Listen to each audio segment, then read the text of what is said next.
1. Outcast Zombie. Battlefield Z. I thought a lot about Odin the Far Walker. The Norse god was known for a lot of things, trading an eye for wisdom, for being cunning and a warrior of legend.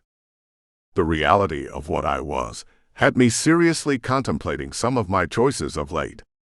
Like how I ended up on a 3-lane country highway, jogging at the head of a herd of zombies. It was not my first choice. Or second. Or third. I'd much rather be smacking my lips over a cold craft beer, listening to my kids laugh about my very unique style of dancing. Much like my killer pop and lock moves, the Z behind me stank. I was downwind, and the stench of a couple hundred rotting walking dead followed me like a cloud. It was so bad I was beyond gagging. I would have taken off through the woods and lost them, but both sides of the road was bordered by a 9-foot fence. It must have been a national forest back when the world was real. Now the signs were gone, and the fence designed to keep people out was doing a damn good job of pinning me in. The Z weren't any closer. But they could go forever, and I was almost done. My stomach growled, reminding me it had been almost 2 days since I last ate. I needed food, rest, and I wanted a beer. More than one. And a weapon. Something. Anything that could stop or slow down the horde stalking me. The road stretched out in front of me, and it was tough to tell if the heat was making the asphalt wavy or it was my eyeballs. At first, I thought it was a mirage. Then, when it didn't move, I decided it was real and shifted up into a slow jog. I'm not sure who left their car in the middle of nowhere or why. It was parked on the narrow shoulder, and the passenger door was open. 2. Chapter 2. The seat stank of despair. I was used to it. It seemed like every car or truck we ran across had been the scene of something horrific. But it was empty, and I appreciated it. I could tolerate some stink, if just to gain a little peace. Plus, I was tired. Exhausted. I was weary of fighting. Weary of finding myself cast into corners to do someone else's bidding. My mind needed a rest, a break. I climbed into the sedan, shut the door, and eased the passenger seat back as far as it would recline. Then I took a deep breath. It hitched in my throat and I felt a sob well up. I couldn't fight it. The emotion was too much, too overwhelming. I'd been shot. I'd been blown up. Beaten until I couldn't see, couldn't breathe. I'd lost my kids and found them again. Rescued damsels in distress. Starved for food and fueled on rage. Now someone held my kids for ransom. After knocking me silly. After cutting me loose. It wasn't the first time I'd been sent packing with nothing more than my smile and what passed for charm in this God-forgotten countryside. I sat in the car and dropped all my defenses. Except one. I checked the door locks through tears just to be sure. And I cried. The zombie herd reached the sedan and pressed around it. Rotting fingers clawed at the glass, mouths chewed on the edges, but there were too many of them trying to get in, and the car was locked up tight. Which made the stink even worse. I let the tears flow and felt sorry for myself. Then I felt bad about the self-pity, and it got contrite. How did I have the right to feel bad when my youngest was still lost in the wasteland? Alone and scared. Or dead. Sob. My older two were prisoners in a compound with a megalomaniac. Scared. Feeling helpless. Sob. Or dead. There was no guarantee she let them live past me leaving the gate. Nothing to suggest she would let them go even if I did what she asked. And my group was gone too, missing in some mystery, like a ship in the Bermuda Triangle or colonists at Roanoke. Then I couldn't cry anymore. The noise of the Z outside of the window, the fingernails on chalkboard sound of their claws on the metal of the car, scraping in my ears, creating cringeworthy moments. And I slept. I don't remember falling asleep, so maybe it was more akin to passing out. 3. Chapter 3. Once you get used to the noise, the scratching and moaning, the literal sound of nails on metal, the heightened fear that one of the windows might bust, then the gentle rocking of the car as zombies press against the outside, can lull you to sleep. The silence woke me up. I'm not sure when they left, and there was no rhyme to why. A butterfly flittered past and distracted one, pulling it away, and the rest followed. Or maybe it was me sleeping, not moving, the stillness of the inside of the car making them bored. It could have even been my snoring, loud enough to drive them away, though that hadn't been much of a problem since the Z diet helped me drop 30 pounds. Whatever drew them away, they left me to sleep away the night and wake up as the sun crested the horizon, spilling down the straight roadway in a blazing display of orange light. I was able to figure the direction from that. I wasn't sure if it was the right direction, but when Mag set me on her ransom quest, she pointed this way in a vague general sense. I still needed a map, which pissed me off, because we got into this whole mess in the first place looking for a map of refugee centers. I missed my smartphone GPS. I looked around through the windows to double-check the coast was clear of the dead, and got out. The hint of their stench lingered. It would take a good slow rain, one that lasted for days, to wash it all away. There were too many dead bodies walking around for the breeze to move it. When the wind shifted direction, it just picked up the smell of rotting flesh and unwashed clothes from that way and sent it in the air. Like being downwind of a pig farm. The grass on either side of the road was trampled flat by thousands of feet passing by with the zombie group. That didn't stop me from doing a quick scan to find a weapon, but no luck. I was still unarmed in territory I didn't know, lost somewhere in Kentucky or Tennessee, searching for a town I had never heard of before. But the Dalai Lama told me one day I'd have total consciousness, so I've got that going for me. That's the problem with the zombie apocalypse. No television to keep the brain distracted, so it dives into old movie quotes and references them as answers when you're talking to yourself. Oh well, an Irishman talks to God so he can converse with his equals. I needed to get moving. A night in the car surrounded by zombies must have built up the CO2 in the space, and I had some narcosis going on.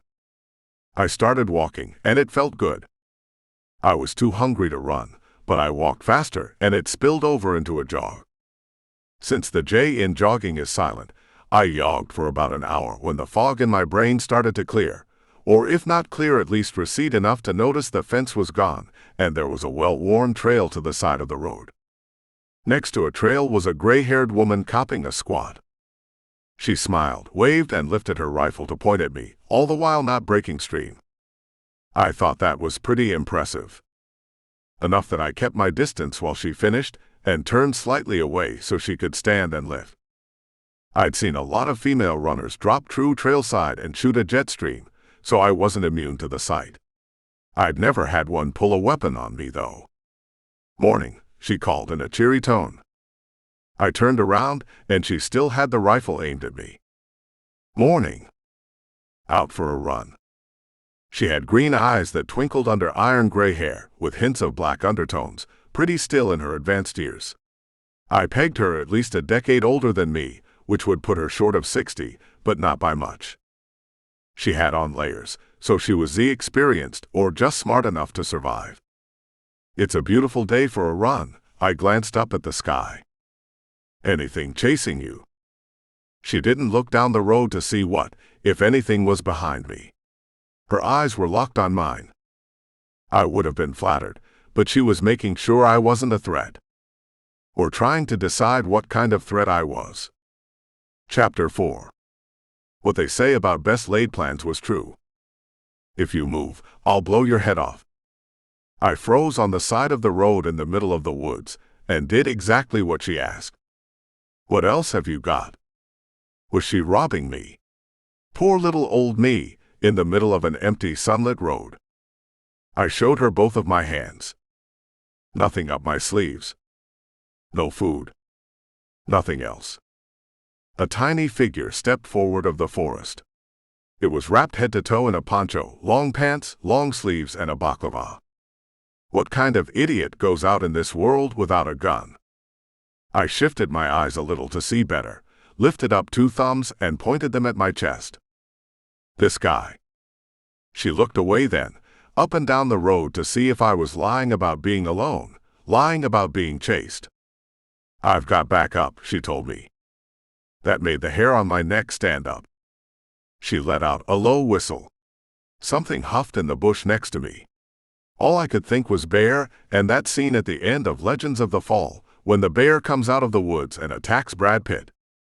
Sure, he fights back with a knife, but an 8-inch Bowie against 9 feet of razor talons and 4-inch canines made me think about what popes do in the woods.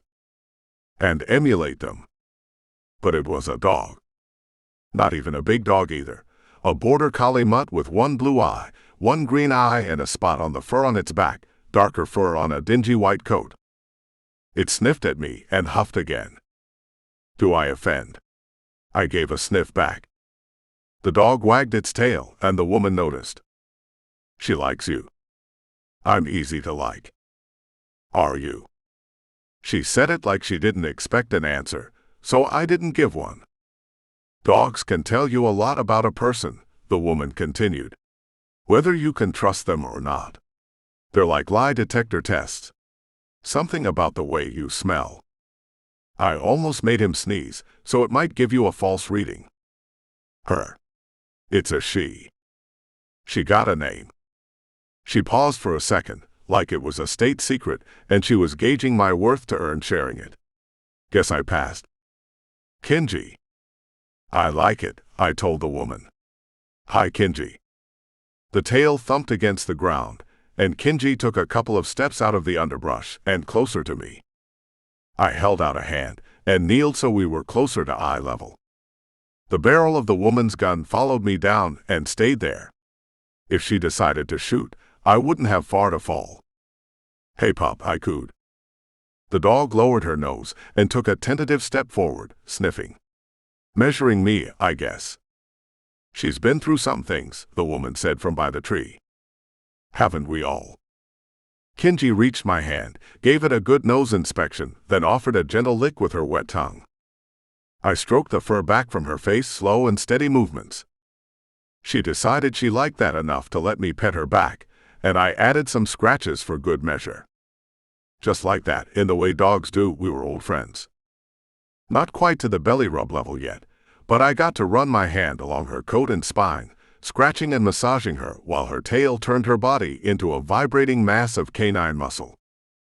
Kenji offered up a doggy smile, tongue lolling out of the side of her mouth. With beauty like that, I couldn't help but smile back. Like I said, the woman stepped out from the trees and onto the path. "She likes you. She's a good pup. If she trusts you, guess the least I can do is be courteous. You eat." It was the Southern's universal signal of hospitality. Did you eat? I think it stretched back to caveman times, because it was mentioned often enough in recorded history. A weary traveler happens upon a farm or homestead, and the rule of hospitality was to offer food and respite. They were experts at it in the South before the zombie apocalypse killed a lot of nice people and left a lot of assholes scratching for survival. I wasn't sure I would place my trust in a dog to make that kind of decision for me. But then again, my stomach growled. I could eat. She nodded her head and gave a sharp whistle. Kenji was done with being petted and trotted up the trail. She paused a dozen yards away and looked back over her shoulder. The woman nodded for me to pass her. "Walk in front," she told me. "Guess the doggy trust only got you so far." 4. Chapter 4. "What's your story?" she said. We stopped to rest. She put her back against a tree and watched, rifle aimed at me. Her grip was strong, the barrel didn't waver. "Just passing through." "I bet," she snorted.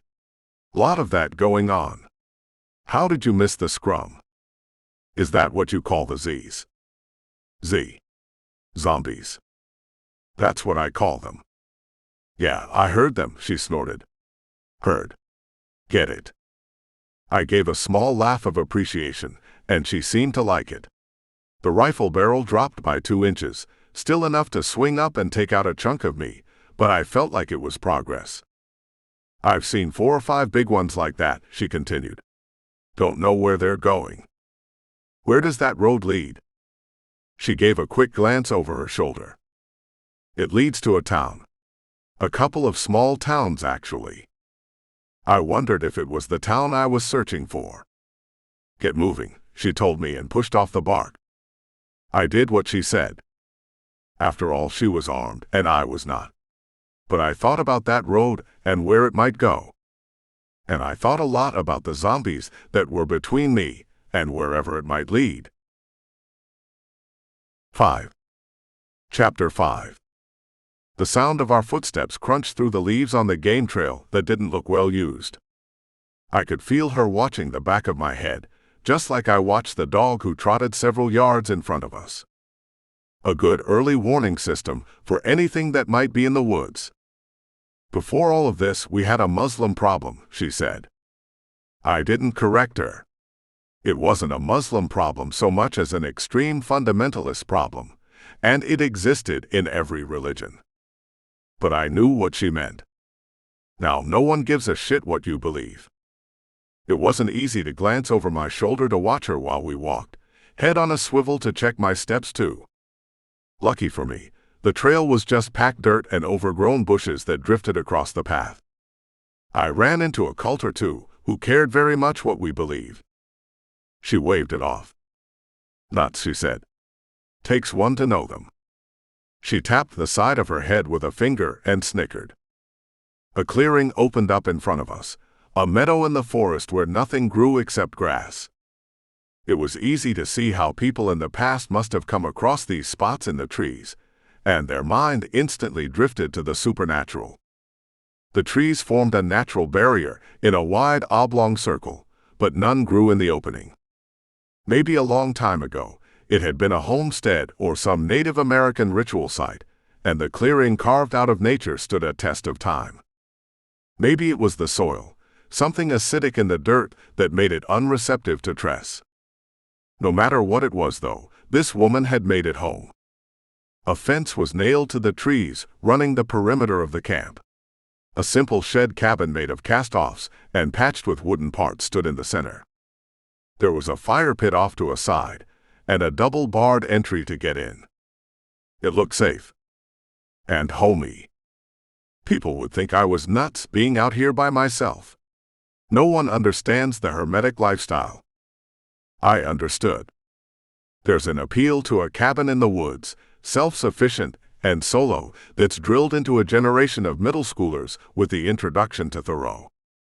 Anyone who has gone through a divorce or bad breakup is familiar with the feelings it represents. Go live in the woods to discover who you are and what you are capable of. Which made me wonder about Mel. What happened to her to make her want to live out here alone? Aside from the xenophobic rants, I can't remember when it was in history that we first encountered Muslim fighters, she was saying. Barbary pirates. She nodded. That sounds right. Anyway, they would capture people and demand money and keep them as slaves even after we paid. Torture, rape, horrible atrocities to anyone who wasn't a believer like them.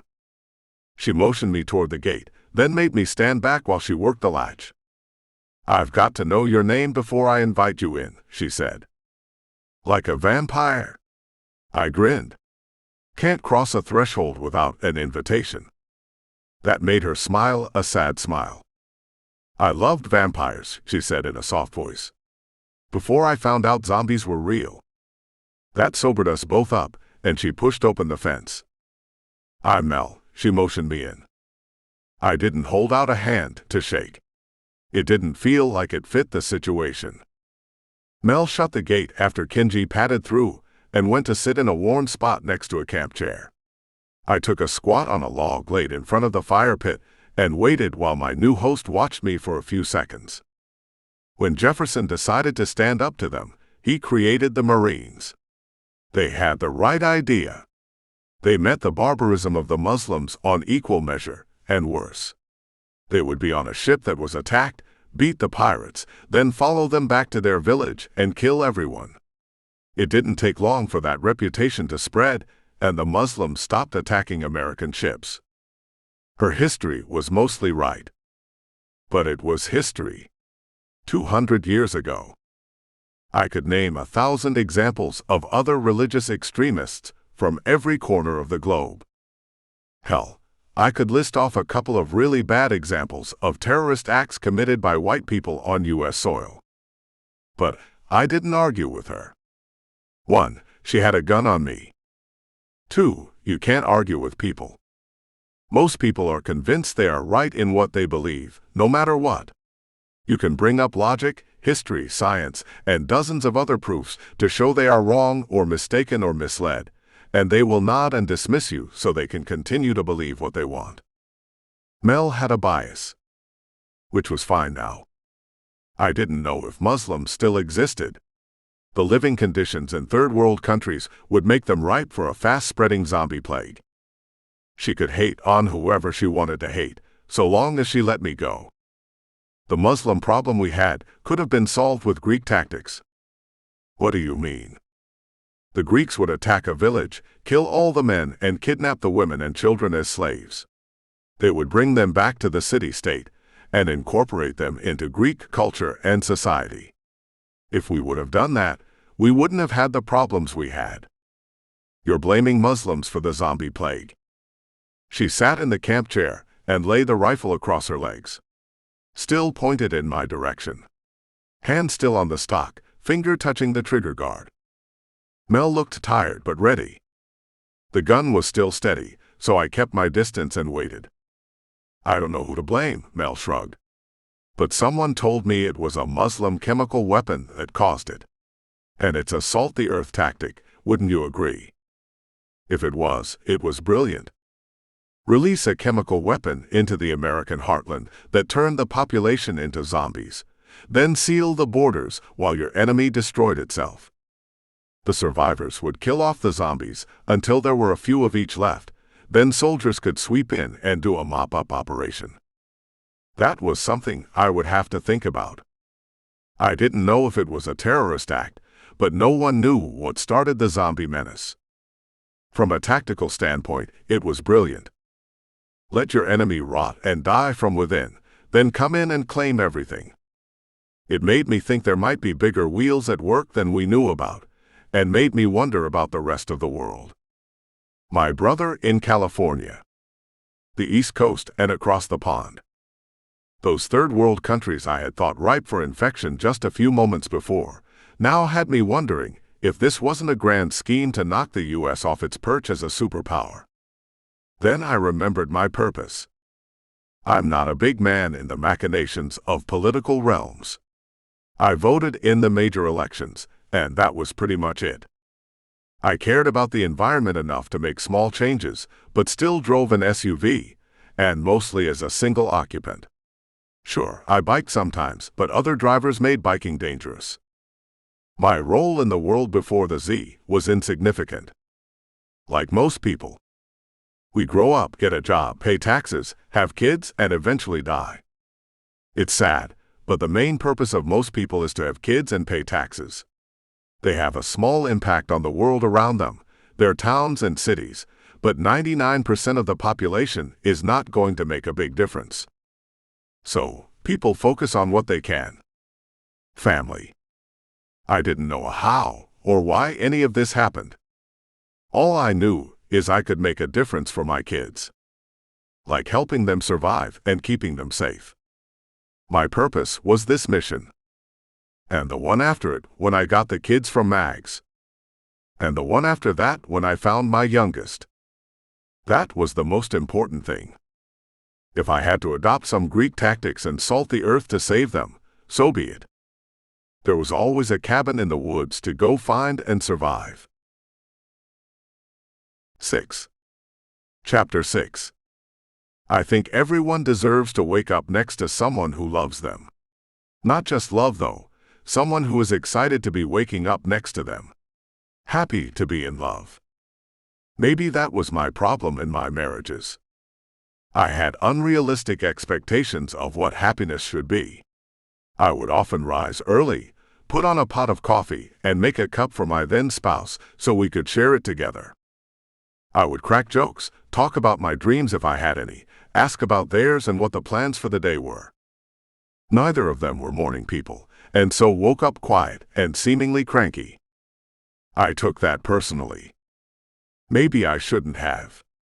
And some wise advanced thinker would suggest that I shouldn't have let their mood affect how I acted or treated them. But I did. They would act mad, and even if they weren't, I would grow quiet, sullen and resentful, which impacted how I treated them. Is it any wonder any marriage could survive when neither side feels wanted, feels loved or appreciated? So they left, and it played right into the way I felt, which was, of course they left, they didn't love me, look how they treated me. And that might have evolved into feeling that since no one could stick around, I didn't deserve to be loved. Could not be loved. Unlovable. Which fit me perfect in the zombie world. The woman, Mel, had the right idea. Be a hermit. If you didn't let anyone in, didn't let anyone around, then you couldn't lose them, and wouldn't feel the pain of that loss if they left. She had built herself a cabin in the woods, and surrounded it with double fences, one by nature, the other man-made. She locked the world out and locked herself away, and spent the last months alone, no contact with anyone except the occasional zombie. She might have been a little crazy. I would offer you coffee, but that is an exotic commodity these days. She wandered around the outside of the paddock, moving from one pine tree to the next. She grabbed a branch in one hand and stripped the needles from the other, then motioned me back through the fence. She went to an outdoor work kitchen, set up next to a fire pit made from cinder blocks, and dropped the handful of needles into a pile. I watched as she snipped off the brown ends and cut them into small pieces over a pestle bowl. She gripped a mortar in one hand, the bowl in the other, and crushed the pine needles into a mushy paste. Mel dropped the needles into a dented silver percolating coffee pot and took water from a kettle on the grill over the flames. She poured it over the needles and put the lid on. She set it back on the fire next to a twin pot, which she lifted and poured into 2 waiting cups. She passed one to me, then took the other, cupping it between her hands as she sat on a smooth piece stump of log, cut so they were seats around the fire pit. Pine needle tea, she explained. I could have guessed it by the ingredients, but I sniffed the cup instead. It smelled like pine air freshener. Mel blew across the top of the cup and took a small sip. Pioneers used this during the first winter, if you believe in legend. Never tried it, I told her. It's good for you. Tons of vitamin A, vitamin C. When's the last time you had an orange? I shrugged. I couldn't remember. Scurvy, she said. Sailors used to get it because of deficiencies, but anyone left is at risk now. This will help. I would have to remember that. I'd probably eaten more processed food since the zombie Armageddon than the last 4 years before, but the packaged stuff is what survived. Going forward, we would have to figure out how to grow food, how to hunt, how to live with the zombies. I imagined at some point the Z population would dwindle, culled and hunted like bear and wolves and other alpha predators in the U.S. In the past, it was because pioneers and populations expanded. For the Z, it would be survivors. Banding together, growing villages into towns, towns into cities, wiping the slate clean and starting over. If we survived that long, I had to think we would. I had to hold out some sort of hope that there was a future for my kids, because why else would I work so hard for their survival? I'll remember that little trick, I told her. Some pines are poison, she sipped her cup. You've got to learn which. I had a lot to learn still. I knew that. Surviving was one thing. Rebuilding a society. They would need better men than me to do that. Farmers. Journeymen. Engineers. Maybe they would keep me around and break out in the case of war, or give me the task of eliminating all the lawyers and politicians. Have you been out here long? She glanced over my shoulder at the cabin. I watched her eyes to see if she was reacting to something behind me, a threat sneaking up on me, but her face remained placid, calm. She was checking on her home and dropped her eyes back to mine. "My family got caught in the first wave," she said, voice laced with sadness. "I moved out here that day. I wasn't sure where out here was yet." "You've done all right." "I have," she agreed. "But that's because no one knows I'm here. If you hadn't caught me midstream, neither would you." There was something about the way she said it that rang true. I bet she would have hidden behind a tree and watched me pass by, because I didn't have anything worth stealing. Which made me think that there were some dead bodies out there Mel left along the side of the roads where it met the woods, stripped of everything useful. "Can you tell me where I am?" She was sharing tea, and I could smell something cooking, meat slowly roasting in a stew.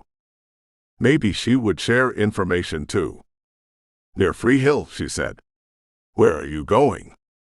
I reached into my pocket, and she didn't flinch. Mel was not scared of me, and that made me wonder what other tricks she had up her sleeve. Or maybe she thought she was faster on the draw, and could drop me before I crossed the room since she knew I was unarmed. I pulled out the crumpled address and showed it to her. "Livingston," she said, and pointed at the wall on the eastern side of her cabin. 50 miles. I could run that in 12 hours, or drive it in 1. Not too far, but just enough to be inconvenient and add more delay to my time. "Thank you," I swigged the tea. "What are you going to do there?" The question was innocent enough, even the way she asked it, like it was casual small talk. But her eyes flashed up and down too fast, her glance away was too calculated. "I'm looking for some people. I'm supposed to take them back toward Lexington. They say honesty is the best policy, and I didn't have a reason not to share with Mel. Besides, I still had tea in my cup. If she went for her gun, I planned to throw it in her eyes and follow up with a body check. It would cost me some dog bites from Kinji, but what's one more scar when you're trying not to get shot?" "Big group," she said. "About 30 or so. Came through 4 weeks ago." I shrugged. "There is someone in Kentucky who wants them back." "Why? Did you talk to them?" She shook her head. "Just watch them walk by. Like I said, if you hadn't locked eyes with me, you would have walked by too." "I don't know why," I told her. "But it's a trade-off for me." Her eyes traveled up and down my ensemble. Tattered clothes. Ratty, empty knapsack. Socks, no shoes. "What have you got to trade?" Her eyes twinkled a little bit, as the corners of her mouth crinkled up in a hint of a grin. "What? My good looks and charm aren't enough." She snorted a laugh through her nose and let a full grin pull up on her cheeks. Kinji wagged her tail to join in. "I was a fan of reading Frankenstein in high school," she said. "Don't know if I ever had a crush on the man, though." I almost said doctor or monster, but that would have been rude. It's like one of those people who always feels the need to correct you and start the sentence with the word "actually" in an attempt to prove they're the smartest person in the room. Instead, I returned the grin and sent a finger up to trace the purple welt of skin that dragged along my scalp above my ear. I only use the neck bolts for formal occasions. Another snort. Another grin. "I'll feed you," said Mel. "Rabbit stew is just about all I make, unless I can get a squirrel. Plenty of rabbits left." "It smells good." "It is." I watched her go to an iron kettle set on the side of her fireplace, glowing embers banked around the edge. She ladled 2 bowls, passed one to me, and handed me a spoon. "You'll have to move on," she told me. "I don't allow overnight guests." I scooped up a spoonful, blew across the top, and tasted it. Peppery, with a hint of some vegetable that gave it an earthy flavor. It tasted delicious, and my stomach grumbled in loud appreciation. Kinji growled back, ears up and alert as she searched for the source of the roar inside my belly. That made Mel laugh again, and I laughed with her. I offered to wash the bowls, but she turned me down and turned me out. She walked me to the edge of the property, where the barbed wire made a circuitous route among the trees, and ushered me through the hidden gate. "Livingston is a unique place," she said once I was outside the fence. You've been there? I've watched from outside. Be careful, she told me. I guess that goes without saying in this world now. Be safe. She nodded. I always am, and patted the pistol on her hip. I stuck my hand through the fence to pat Kinji on the head, and accept a few licks on my palm to say goodbye to her. Then I felt them watch me walk away, but when I glanced back they were both gone. There were still angels left in this world, even if they were armed and a little dangerous. 7. Chapter 7. What if everything you thought you knew turned out to be a lie? There is some truth in that. It's called cognitive beliefs or something similar, but basically what it means is that your thoughts, the way you think, the way you live, is a product of your environment. I could give you a ton of examples about you, but let's talk about me for a second. I grew up poor in the second poorest state in the USA, which is saying something. A single mom and a younger brother, we were so broke most of the time, we couldn't afford the O or the R, so we were just po. My mom was an alcoholic and addicted to tobacco. I would argue quite strongly that she was addicted to marijuana, but most potheads would say that's impossible if they could pull their faces out of a bag of Doritos and muster up the synapses to argue. There were orders to buy things in the house, or a standing order in which to purchase.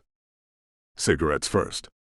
This was the strongest addiction, and I feel big tobacco owes me something for my lost childhood. Any lawyers want to take on that case and get us some settlement money? Second was beer. Always those two first. Then a dime bag to last out the week, and back then, if it was a stressful week, a nickel bag on the weekend.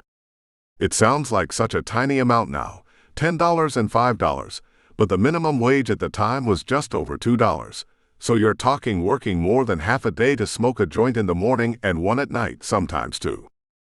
That makes no sense to me. But while high, and maybe even sober, Mom was California dreaming. She was a part of the free love generation and shared much in common with Jenny, Forrest Gump's lifelong love from the movie. Same Alabama upbringing, same trip through the foster system. A lot of the same bad choices, or if I'm not being completely judgmental, just choices that in retrospect seem bad. Who can blame her, right? She was just a kid when I was born. 19. With no life skills and little more life experience. How could she be expected to do a great job raising children? Except I see it every day now with almost all moms. It's tough to do a good job with children because of society, because of beliefs, because of impossible to reach standards imposed by media looking to sell advertising space to companies. It's crazy. But more on that in a moment. Let's get back to Mom sitting on the couch, blazing up a doobie while we watch Three's Company and Love Boat on a Tuesday night. She would talk about California. We should move to California. California was great. The Sunshine State is where all the good things are. It's the land of opportunity. I wonder how life would have turned out had her car not broken down on the way out west. Which brings me to my belief system. I was brought up in an environment where CA was the answer to most of life's problems. I visited when I was 18, moved there at 20, and again at 26. I left a city with a population of 38,000 and drove straight into LA, and a population of around 9 million at the time. There was a city of homeless people camped out on the sidewalks, bums everywhere, lots of immigrants. My limited exposure to immigrants prior to that time was a ton of Cuban refugees housed in a military camp in Fort Smith. I'd never seen them, but they were on the nightly news. I don't know if you can even call it culture shock. It was different. Different from what I expected, and different for what I thought might happen. The streets did not flow with milk or honey, and no one was waiting for me with a book that had all of the answers in it. There was just another walk through the woods with just my thoughts. And a branch I picked up in case I stumbled across a straggler Z or felt eyes on me from the trees. But the tree frogs and insects hummed like it wasn't the end of the world, and I couldn't help but enjoy the hike. 8. Chapter 8. I didn't relish the thought of hoofing it 50 miles or so to Livingston. Back before the Z Armageddon, I'd sign up for 50-mile races for fun and try to knock them out in 12 hours or less. Some went over mountain and down in dells, while most in Florida liked to add water to the mix, so you were slogging through muck and moisture up to your shins, always on watch for ever-present alligators. It wasn't a matter of could I do it. I wanted to save some time. I angled back for the road, trying to follow the path Mel led us in on. It would take me back to the road, and I'd try to find some wheel to move forward, even if it was a bicycle. 16 miles an hour was a hell of a lot faster than 3. I smelled the body before I saw it. At first, I thought it was a zombie. The scent of rotting flesh wavered up out of the ground around me. Then I wondered if it was one of the bodies I suspected Mel of hiding. Not in a serial killer-ish way, but in a survival sort of manner. She was a woman alone in the woods, just trying to live in a zombie-filled world, and she deserved the right to protect herself. I stopped on the side of the trail and tried not to sniff too loudly. The woods weren't quiet though. Insects hummed, and though I couldn't see any birds, I could hear chirping and chatters. Small animals rustled in the undergrowth around me, squirrels or rabbits. It must be easy enough for her to stock her pot with small game with that much around. No footsteps though. No dragging shuffle through the leaves that would alert me to a Z, and the animals I couldn't see didn't seem afraid, otherwise they would scram. Dead body then. I tried to follow my nose and thought about Toucan Sam, the Fruit Loop bird leading kids to delicious processed breakfast cereal, and even though my stomach was full, my mouth salivated at the thought. It was gross. Smelling a dead body and feeling hungry for Fruit Loops at the same time. I'll never understand the way the brain works. I found him at the bottom of a tree. The Z hadn't. He was clothed in camo gear, an Arkansas 15 nestled barrel down over his shoulder. Both hands were splayed out from his body, a Glock 19 covered in dry blood, mud, and dirt. The side of his head was gone, as was his face. He had shoes though. Some people might be squeamish shucking shoes off a dead guy, but I had just been hungry with rotting flesh, so he wasn't me. I untied the laces and tried not to gag, as what was left of his gooey foot dissolved inside the thick wool socks as I pulled. There went my hunger. The second one came off as well, and I debated carrying the thick leather hiking boots until I found stream to wash them off. But the bottom of my feet hurt.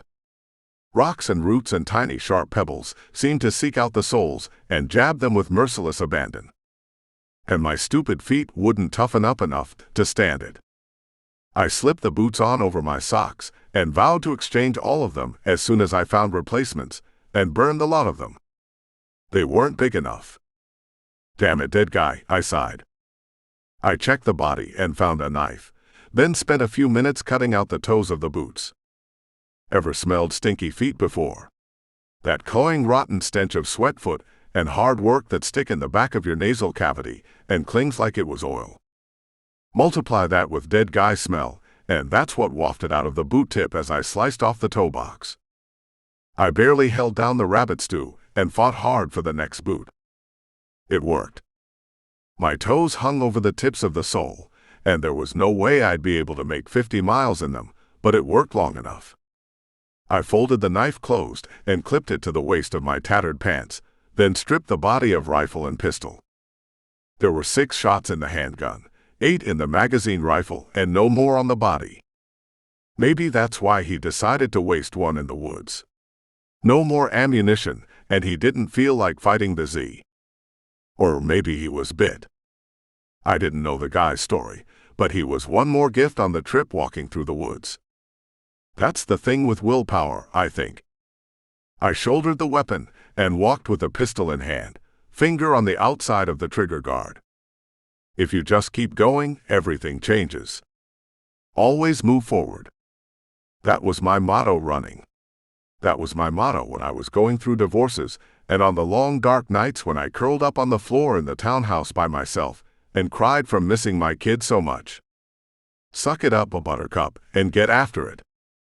Keep moving forward. So I did. 9. Chapter 9. I didn't find a bicycle, but I guess it was the next best thing. A big fat tire three-wheeled ATV that looked like a workhorse from the 80s at the bottom of a ditch on the side of the road. I flipped it over and heard gas slosh in the tank. At least I hope it's gas, I said aloud. I couldn't tell by the tracks leading out of the woods, but I wondered if my armed and rotting rescuer who owned the boots I now wore had rolled off the road, injured himself, and crawled into the trees to die. Too many potentials for that story to track down. I focused on starting it instead. Gas check. At least half a tank. Tires had air. No visible damage, other than a lot of mud around the engine housing. It was a crank start, and there was only half a handle. The other half was snapped off, leaving a jagged, sharp edge of plastic. I covered my palm with my sleeve and gave it a pull. It coughed. No sputter, no turn. I tried again with the same results. Maybe I'd still have to hunt for a bike, I thought, and squatted to examine the mud-caked mess under the gas tank. My knowledge of engines extended to gas, spark equals go. Anything beyond that, and it entered the realm of science fiction or magic. I knew what was supposed to happen on principle, but that didn't mean I knew how to make it work. I found a toggle switch marked on, flipped it, and gave the starter cord a pull. The engine puttered once, twice, and coughed itself to life. I shook my head and climbed on board. The old ATV throttles were just thumb switches. I pushed it forward, and the machine moved ahead. Brakes on the left, a brutish metal plate that locked up the left rear tire, with a clutch on the right, simple 3-up. After a steep learning curve, I was cruising along at a steady 20 miles per hour, listening to the knobby tires thud on the blacktop. The sputter of the muffler was going to attract attention, be it Z or someone else. But with half a tank and a good speed, I figured I'd make it to the city or close enough. 10. Chapter 10. Livingston, I presumed. Without a map, it was hard to tell, but the signs were there. Literally, I was parked by a green sign on the side of the road that said, Livingston City Limits. My presumption was correct. The ATV had done good service to get this far, and I bet I had enough gas to putter through town while I searched. But the noise would give me away, and turn my whole get there in stealth mode plan to crap. I hopped off and rolled it past the sign, hiding it behind a house just in case. For me, it was always about just in case. It's why I closed doors on buildings I had stayed in, or tried to at least. What if I came back that way? What if I needed it again? The what-ifs could pile up quick. I slung the rifle around into my hands, checked to make sure the safety was off, and began jogging forward. That lasted all of 10 steps. The boots I had modified made moving fast impossible. I sat down, shucked them off, and regretted it. After a 100-mile run, feet stink. It just can't be helped. The average foot drops a cup of sweat per day into a hot, wet environment. Add running to that, and it's 10 times worse. It's a breeding ground for the bacteria that causes the smell. This made runner's foot smell like honeysuckle. I gagged again, and wondered how the hell I could sneak up on anyone with a miasma of dead flesh hanging around. The boots had kept it contained, but now it was spreading, and I'm not sure what laws of physics caused it, but the stench drifted right into my face no matter which way I turned. There was only one solution, so I shuffled toward the town to find a house. The first house was on the left, a small wooden bungalow structure. The front door was open, and I was glad I didn't have to kick it in. There wasn't any water in the place. Even the back of the toilet was dry. The second place was the same. As if someone went house to house and drained it dry, even the water in the pipes. Not a drop to be found. No food in any either, and most of the contents stripped. I was in the 10th house and spied a shed in the backyard. It was empty too, but through the dust-covered window in the back wall I saw the fence. Granted, most of the communities that were built by survivors were surrounded by fences. It just made sense. Otherwise, there would be errant Z wandering through the streets, hunting for brains to munch. No one wants to be a mid-afternoon snack, so good fences made good neighbors as far as zombies were concerned. This fence was a triple threat. Literally 3 layers of fencing across a road. The first level was 8-foot hurricane fence on the closest side of a wide road. The second layer was 10 feet high and ran along the yellow center line, and the third was 14 feet and mirrored the curve of the blacktop on the far side. I went around the back of the shed and studied it. It ran as far as I could see along the road in either direction. Someone had put some thought into the design and construction. The road was natural dead space, and the 3 layers of metal made a clear picture of the other side difficult, since the metal didn't line up. I followed along the fence line as it stretched beside the road and past a street sign. Bradford Drive. I kept going until the buildings become more commercial. There was a grocery store on the inside of the fence that looked whole, but everything on this side was burned or dilapidated, open to the elements. The fence, though, was well kept. Steel pipe reinforced each section and 4-foot gaps, driven into the ground and covered in concrete for 2 feet. Solid. Like I said, someone was thinking about the design, and it was made for defense. Z weren't getting through. I doubted a car could get through with the way the concrete sleeves were on the poles. An intersection loomed ahead, and I could make out the entrance. There were 2 gates, a nice medieval design that I couldn't recall the name for as I stared at it. My mind kept thinking a Sally Port or Sally Forth, but it was basically an airlock system. One gate opened, and you stepped into a tunnel. It rolled back on squeaking wheels while I stood there. An invitation. I stepped inside. When that gate closed behind you, the second would open to admit you to a long gated walkway. I noted the holes on top of the tunnel as I waited for the second gate to roll back. Boots, legs, and shadow-covered faces stared down at me. Good defensive positions, and they could rain hell on zombies or anyone who decided to try and get through. The walkway was a good design as well. The 12-foot hurricane fence was a maze of poles and metal mesh that turned sharp corners at random intervals, and even at one point folded back on itself, so that anyone walking through it was approaching the intersection of the outer wall. Any attackers would be exposed running the gauntlet and easy to take down. There was another closed and locked gate at the end of the couple 100 yards long fenced walkway, an armed guard waiting to let anyone through. I stood staring through the wire and gave him a nod. He nodded back and smiled. "Welcome to Flotsam Paradise," he said, in a fair imitation of Chris Tucker's character in The Fifth Element. I couldn't help but smile back. "We green?" His smile grew wider and he chuckled. "Super green." But he didn't open the gate. He waited for a man to saunter out and join us.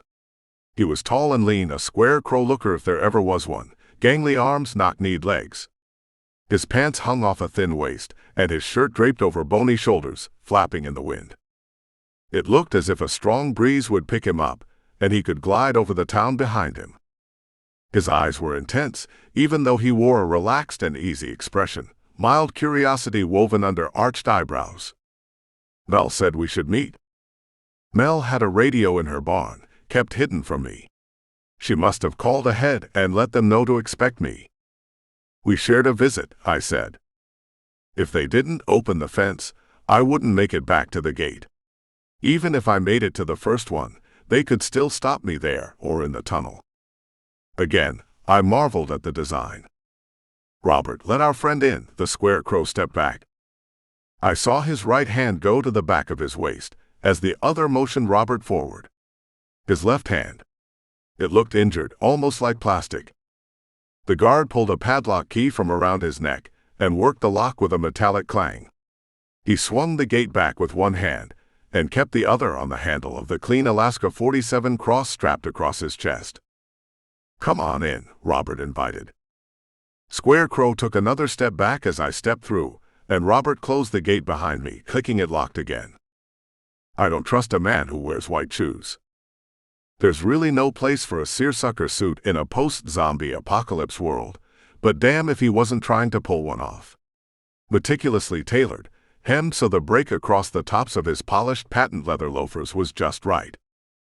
I'd seen a few suits back in my corporate days that cost thousands of dollars from Italian boutiques out of Miami. This was not one of them. It was as if it was an act, and he was trying. I used to call it an affectation before the fall. Now, I wasn't sure what to say about it. Nice suit. You like? Just something I picked up from the department store downtown. I think it adds an air of gravitas to my position. Which is Chief Administrator. Like a mayor. We have the mayor. I'm more like a city manager. The mayor. There weren't too many cities left, and I was almost sad that someone was trying to bring back a role I traditionally assigned to politicians. But we weren't in a traditional world anymore, so maybe it was time I expanded my mind. The mayor is out, said the man in the suit. I'm Phil. He stuck out his right hand and left the gun in his pants. His grip was strong, which surprised me. Closer, I could see bunches of muscles at his shoulder and neck. The suit was an affectation, a way to throw off anyone who looked at it. I'd known guys like him before the fall. Most of them had been in special forces with one of the military branches. Gray men. Guys you would never suspect of being badass. The scarecrow was hiding something. Phil moved with an easy grace I associated with an athlete. But he looked like a college professor. What brings you here? He asked with what appeared to be a genuine smile. Z's, I answered. Do you get many people showing up at the gate? The smile floated, but didn't seem connected to his eyes or any other part of his body. His shoulders looked tense, his right fist clenched. The good nature was an act. That's not really an answer, he said. He held his left hand down by his side, gesticulating with the right hand. I was waiting for a different question, I told him. I wasn't trying to be an asshole. Sometimes it just comes out naturally. The smile slipped off his face, and the skin between his eyebrows knitted together. I'm looking for people, I told him. I was sent here to find them. Who sent you? I didn't like the way he asked. Truth be told, I didn't like much about the entire situation, having to trek over to pick up some lost souls and drag them back to the awful place I'd just been. But what do they say about beggars? They can't make good choices when their kids are being held hostage by a madwoman. Livingston was quiet. The streets were orderly and clean, houses set up with mobile homes between them to handle the increase in population. But that population was absent at the moment. Or hiding. I felt like I was being watched, or maybe it was the tension Phil carried flowing out and over to me. I usually only go wrong when I don't listen to my gut, and right now it was screaming at me to turn tail and run. You want a drink? Phil led me toward a building that had once housed a couple of businesses, now gone. It could have been one of those office strip malls, insurance agents, or small realtors back in the before. Now all the windows were barred or boarded up, and there was only one door uncovered to get in and out of the place. I could smell why when he opened the door. I've always been a fan of craft brew, and brew tours were a regular part of my dating life pre-Z. I'd been to wineries and distilleries, and the distinct taint to the air of fermenting liquid left an impression on my mind. I can't say what it meant that I started salivating when I smelled it. Phil ushered me through and into a front office-type room. The walls connecting it to the rest of the building had been knocked down, and a simple bar built to block it all from the front. This wasn't a pub, it wasn't a diner. This was something out of the Old West that served one function: to drink.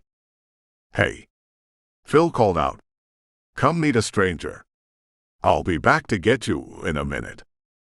He left me on the far side of the bar as I watched the shadowed interior.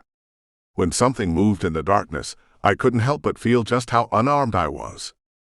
A tiny woman stepped out of the orifice in the wall and glared at Phil. She extended the same look to me, eyebrow quirked up in a question I'd seen before. "Who the hell are you?" Her voice was high and light. It fit her sprite-like body with an almost cartoonish lilt that made me want to laugh. I thought that might be a mistake, though. She had red hair, a dusting of light freckles across her nose, and a network of scars on her knuckles, testament to some bashing from the past. "Is that any way to treat a guest, barkeep?" Phil laughed. It sounded forced, like he was being nice because he had to be. "Sorry," she said and glared at me harder. "I'm Sparky." She stuck out her hand. "That's a weird name." I shook it and ignored the clammy dampness that clenched me back. Her grip was strong, calloused palms trying to crush mine as if she wanted to prove it. "You want a drink? Are you pouring?" "Wouldn't offer if I wasn't." She rubbed the tip of her nose with the back of her hand. I watched her pour clear liquid into pint-sized mason jars. Her hand shook as she handed me one. "Better days," Sparky toasted. I was craving a cold draft beer when I took a swallow and managed not to spray it all over the girl. "Holy crap," I sputtered. She drained her glass and plopped it on the table with a thud, smacked her lips. "90 proof," she crowed. "Tastes like 100, I coughed. "I've got that too." She lifted a tarp behind the bar and patted a huge steel cylinder hidden underneath. "Are you fueling rockets?" "Something like that." She poured more of the 90 in her glass and drank it like spring water. "This is a nice setup," I told her. She unscrewed the top of a mason jar and took a sip. I could smell it from the other side of the backyard. Pungent. The kind of smell that could strip paint and clear your sinuses. Maybe something with a fun name like Memory Crasher, or Dementia if you used it to make drinks. "I made it so we could have fuel," she said. "But the mayor had other ideas." She said it as if his ideas weren't worth consideration, or she had held them up and examined them and discarded the thoughts for being subpar. But she was drunk. What did she know? "I'm about to go get him," Phil warned her. "Then go do it," she spit back. Phil chuckled, fake and smug as he stood up from leaning across the bar. "Stay here," he told me. "I'll be back." We both watched him leave, the bartender and I, then she poured herself another one and sipped it slower this time. "You with them?" she asked. "Just passing through." She nodded, as if this confirmed something she suspected. "You haven't met the mayor yet." I shook my head. "You're in for something." Usually people say treat after that. Another sip. Another look. Won't be much of a treat, I'm afraid. I'm looking for. But I didn't get the chance to tell her or ask any more questions. 11. Chapter 11. Phil came back, stepping into the bar with loud clomps from his white shoes. "The mayor will be with us shortly," he announced. Behind me, Sparky growled and grumbled. Phil strolled up behind the bar and began helping himself to a refill of the homemade. "Help yourself, why don't you?" Sparky snapped. "Don't worry, I will," he snapped back. No love lost between those two.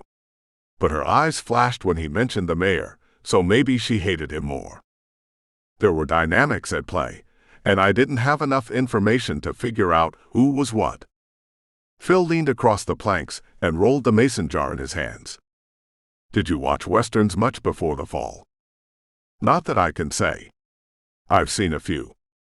Phil twirled the moonshine around in the jar and stared at it like someone trying to scry the future. "You remind me of the cowboy themes I once taught in college. You got to watch movies for class." He took a sip and let his eyes go misty. "Daily. I must have skipped those days because that sounds like an awesome job." It was. Much better than this, but then perhaps it better prepared me for this world. For the type of men who survive.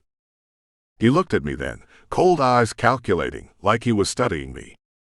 He reached up and poured more shine into the glass. I lifted it halfway to my lips and let it fall back again at ease. I wanted the burn in my throat, but I wanted my wits about me even more. "I'm not a cowboy," I told him. He didn't hesitate to sip his, downing the glass at 2 large swallows. "No.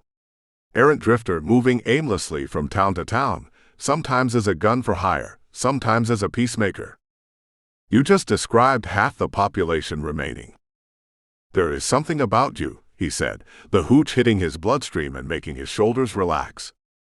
"An ease with violence. I've seen more than my fair share. And created more by the look of you. Is that a nice way of saying you think I'm pretty?"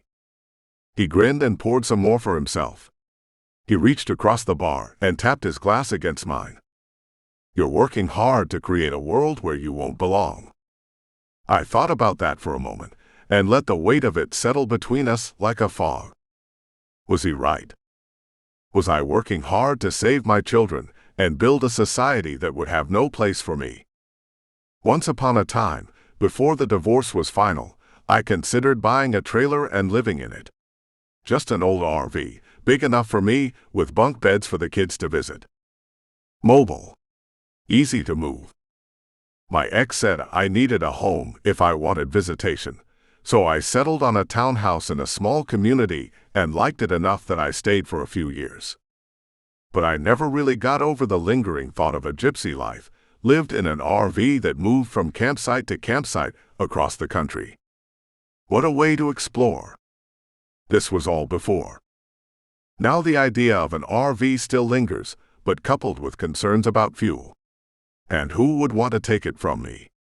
It would be nice to never worry about where to sleep, but that would be replaced with a level of paranoia that would be uncomfortable to live with. Like this town.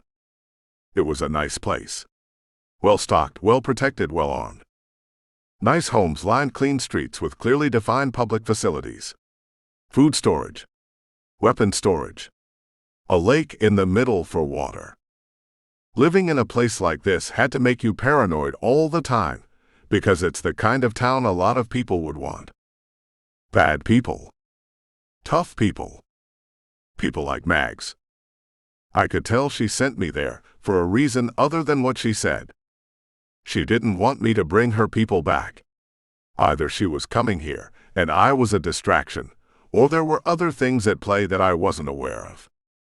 Probably that. I wasn't aware of a lot. "That's him," said Phil, and nodded over his shoulder. I shifted slightly so I could see. A shadow stepped in the doorway, sunshine bathing his back so that the front of his body was almost all dark. Featureless. He filled the doorway, towering over me by at least a head, maybe more. A growling laugh filled the small space in the bar. "Did you start the party without me?" 12. Chapter 12. The mayor was long and lean, like a shorter version of a square crow that plopped off the pole and started walking around. His face was all hard angles and planes, like life before the Z had not been kind. "Phil, let's bring our guest outside and introduce him to some of the boys." He strutted like life after made him a king as he stepped into the light. I suppose it had. Everything about him was lean. All muscle and gristle, and a big smile that hinted at cruelty instead of mirth. I could handle mirth. I didn't want to handle cruel. It wasn't that I was too concerned about the mayor. Any person who refers to themselves by a title had something wrong with them. Like people who talk about themselves in third person. D-bag. That's what I thought of the man in front of me. A big D-bag. Which made me wonder how that become a derogatory term. D-bags are for cleaning, right? Like a vacuum bag. Why didn't V-bag get associated with frat boys and butthole behavior? I almost asked the mayor, but he was showing off. Right then, he had 3 boys in front of him. The youngest looked like he was just out of 16 and learning to shave, and the oldest not yet legal to buy booze. Of course, he could steal it now. It was open season on whatever a person wanted to take, and the mayor looked like he had been taking a lot. The 3 of them held long spears, handles worn with palm sweat and oil, blades pitted and covered with rust or blood or both. I call these my full house. I could tell he wanted me to ask why. I didn't. He grabbed a spear from one of the three. They have one job. Walk around my fence, and whenever they see one of those walking dead suckers, they poke them. The mayor demonstrated with the spear, jamming it into an imaginary Z. It's a simple job, don't you think? He rolled his wild eyes from the trio to me and back again. A simple job shouldn't have mistakes, should it, boys? He stopped in front of the last kid on the end, the baby of the group.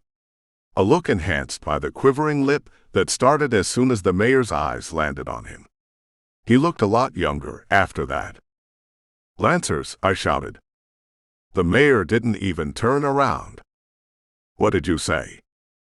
Why don't you call them Lancers instead of the Pokers?" He still didn't turn around. "I don't call them the Pokers. I call them my full house."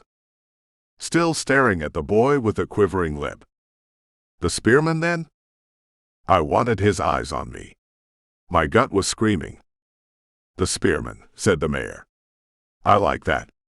Sounds like a country group. The spearman. Yeah, that's got a good ring to it. Like soldiers. Soldiers don't make mistakes." He lunged forward and shoved the tip of the spear through the young man's heart. The boy gurgled twice and dropped. "Mistakes get people killed, and around here," he spit on the corpse, "nobody dies unless I say so." He held the spear to the second boy in line. "Chop off his head and put it in the garden," he said. "Then find me someone for the night shift who won't fall asleep on the job." "Yes, sir," the second boy stammered. "What about you?" The mayor finally turned around. "Are you in the market for a job?"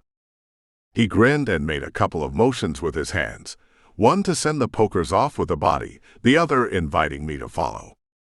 I watched the kid struggle under the dead weight for a moment, and fell in step behind him. "The benefits suck, and the boss is a real stickler for the rules," he said. "But other than that, the job sucks." "You had me at benefits," I muttered. His right eyebrow shot up to his hairline. "Really?" I shook my head. "Just passing through." He hesitated before the grin returned. "Phil said you were a funny guy. Quick with the names, too. Did you get the tour?" "Everything but the garden." He stopped and put his hand on my shoulder. "He skipped the garden. Damn, that's the best part. That's like going to Disney and skipping the castle." He turned and led us up a different road. "That Phil," said the mayor. "As an administrator, I don't know where we would be without him. But his showmanship needs work. I'll talk to him about that." He shook his head and laughed. "He is my right-hand guy, though." His skinny legs carried us to the edge of a fence. I made sure of that. The grin stayed plastered on his face. I barely heard him. My eyes were stuck on the fence that boxed in a city block. "This is the garden," the mayor exclaimed. There wasn't a castle. There wasn't even a house, just raised foundations where homes once stood. The two pokers walked up and tossed the dead kid's head over the fence into the enclosure. It bounced twice and settled in with hundreds of other heads. Zombie heads. Hundreds. Maybe more. Mouths working. Eyes open. And the man next to me, grinning like he just won a ribbon in a science fair project. "Do you like?" I grunted because I couldn't speak. "It's great, isn't it? Nobody else has anything like it. It's a huge morale booster, let me tell you. Or at least to keep the riffraff and malcontents in line." He drew his thumb across his neck. "Anyone who steps out of line or breaks the rules gets the old Queen of Hearts." We locked eyes and held them. If I wasn't convinced he was Looney Tunes before, that gaze made me a firm believer. The Joker is the only fool who can do anything to you. His eyes got wider. His pupils dilated and began to glow as his face lit up. "Hot diggity damn," the mayor slapped his hip. "Phil said you were funny." "You said that already. And I'll say it again. Come on, funny guy, let's get a drink." He led us to a large house set back on a hill that overlooked the garden and the rest of the neighborhood. The trees had been clear-cut around the once beautiful home, the bushes ripped out, the flower gardens trampled. "I like to be able to see," he noticed when I looked around at the damage. "Are you a whiskey man? You look like the kind of guy who drinks bourbon." He didn't wait for an answer. "Phil," he screamed out as he led us through the living room and into a room at the back of the home. There were people in the room, dozens of them, lounging, drinking. Some played cards, some played with each other. But all had the look of minions about them. Not the cartoon one-eyed pranksters employed by certain world-dominating gurus, but of the more nefarious variety. Like a biker gang without bikes. "Phil," the mayor screamed again through the door. "Get us a couple of drinks." He shut the door behind him, but didn't latch it. I let my eyes roam around the room as Phil hustled in, 2 glasses balanced in his right hand. "My right-hand man," the mayor cooed as Phil delivered a glass to him, then me. "I thought he was your admin." "Phil does what I tell him, don't you, Phil?" "Yes, sir." The mayor took a sip and watched me over the rim of his glass. "In fact, Phil would kill you if I told him to do it. Wouldn't you, Phil?" It was Phil's turn to look me up and down. He shrugged his muscular shoulders underneath the seersucker suit. "I try to," he said. But he sounded like he hoped it wouldn't come to that. The mayor giggled. "That Phil is an astute hombre, don't you think? Guess he's wondering, what's a guy like you doing in a place like this?" The eyeballs all over me again. Calculating. Assessing. The thing is, I am too. It was my turn to take a drink and buy time. But I didn't watch either of them over the edge of my glass. I wasn't too worried about Phil, but the mayor might take it as a challenge. I liked my head right where it was, thank you very much. I let my eyes roam around the room instead and stopped on a picture as I choked on the whiskey. "There it is," the mayor smiled in triumph. The smile faded into a growl, all pretense of host and friendship gone. He set the glass down, pulled a Glock 19 from a holster in the small of his back, and aimed it at my head. "Start talking, funny guy. How do you know my wife?" I held up both hands, almost spilling the drink as I juggled the glass. It probably wouldn't do much good, but I wanted him to see me make the effort. "Which one?" I nodded toward the pictures. There were 2 of them in frames on the mantel over the cold fireplace. One of the mayor and Mags, his arm around her shoulder. The other of the mayor between Mel and Mags, arms around both of them, all 3 touching heads and smiling at the camera in unmistakable joy. Ghosts from a different time. "What?" He clicked off the safety. Phil stood in the corner hyperventilating, but I couldn't tell if it was joy or panic. "There are 2 women in the pictures," I explained. "Which one is your wife?" "That bitch sent you to kill me, didn't she?" He tilted the gun and pulled the trigger. It sent a bullet through the wall, the explosion cracking around the empty office. Someone in the living room screamed and didn't stop. "Phil, go see what that noise is about." "You," he said to me. "Start talking." He used the gun to point at the picture of him and Mags. "My wife." The barrel moved to Mel and shoved the frame off the floor where it smashed, spraying glass on the hearth. "Her sister." The gun drifted back to my face and pointed at the end of my nose. 3 seconds, the mayor warned. "Go." Chapter 14. I got more than 3. Phil shoved the door open and leaned against the frame. "You shot Chucky," he shouted over the wailing still coming from the other room. "Patch him up," the mayor screamed. "He's dead."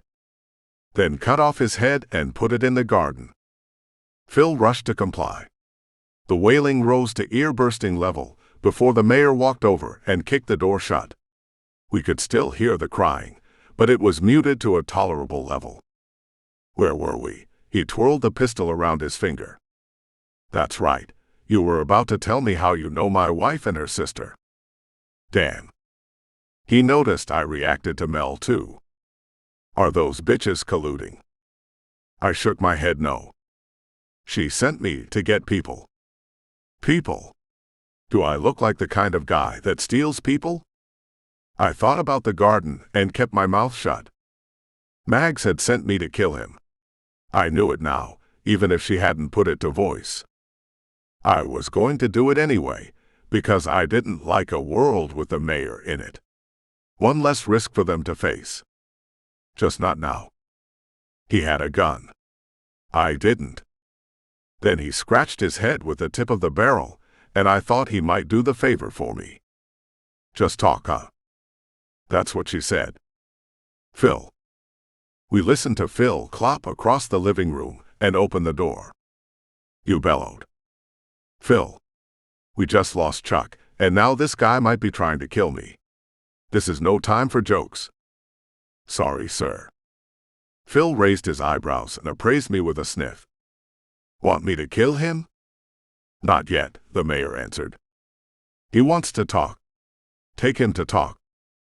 Phil studied me a little more. Are you sure? But the mayor ignored him, lost in the pictures on the mantel. Come on, Phil sighed. I followed him out of the door.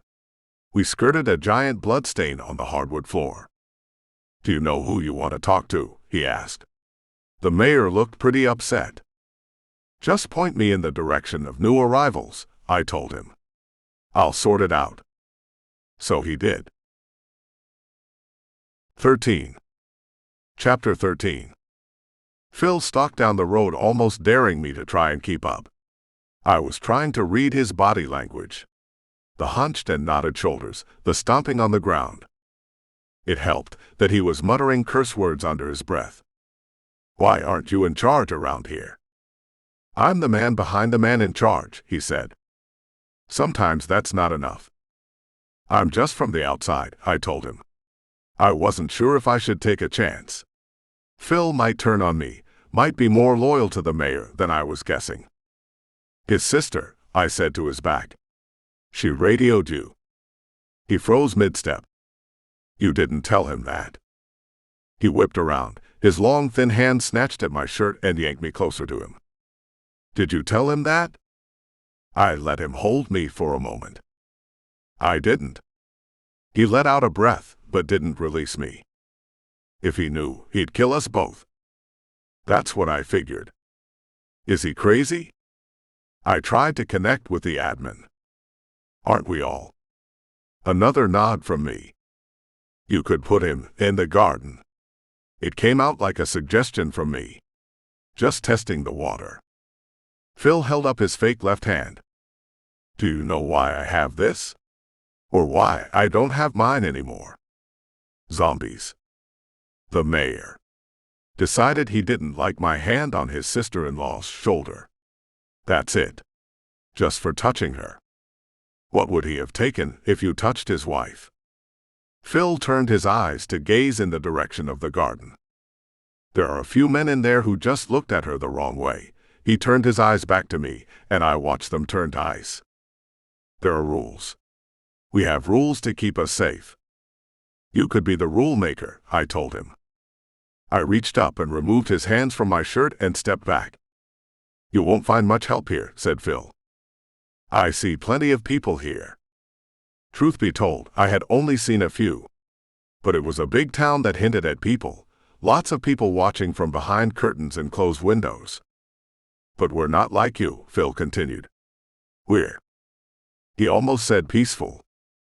I could see the word forming on his lip, but he stopped before it came out. Phil wanted to keep ruling, and would so long as the mayor let him. I could tell by the look on his face. He was the man in charge.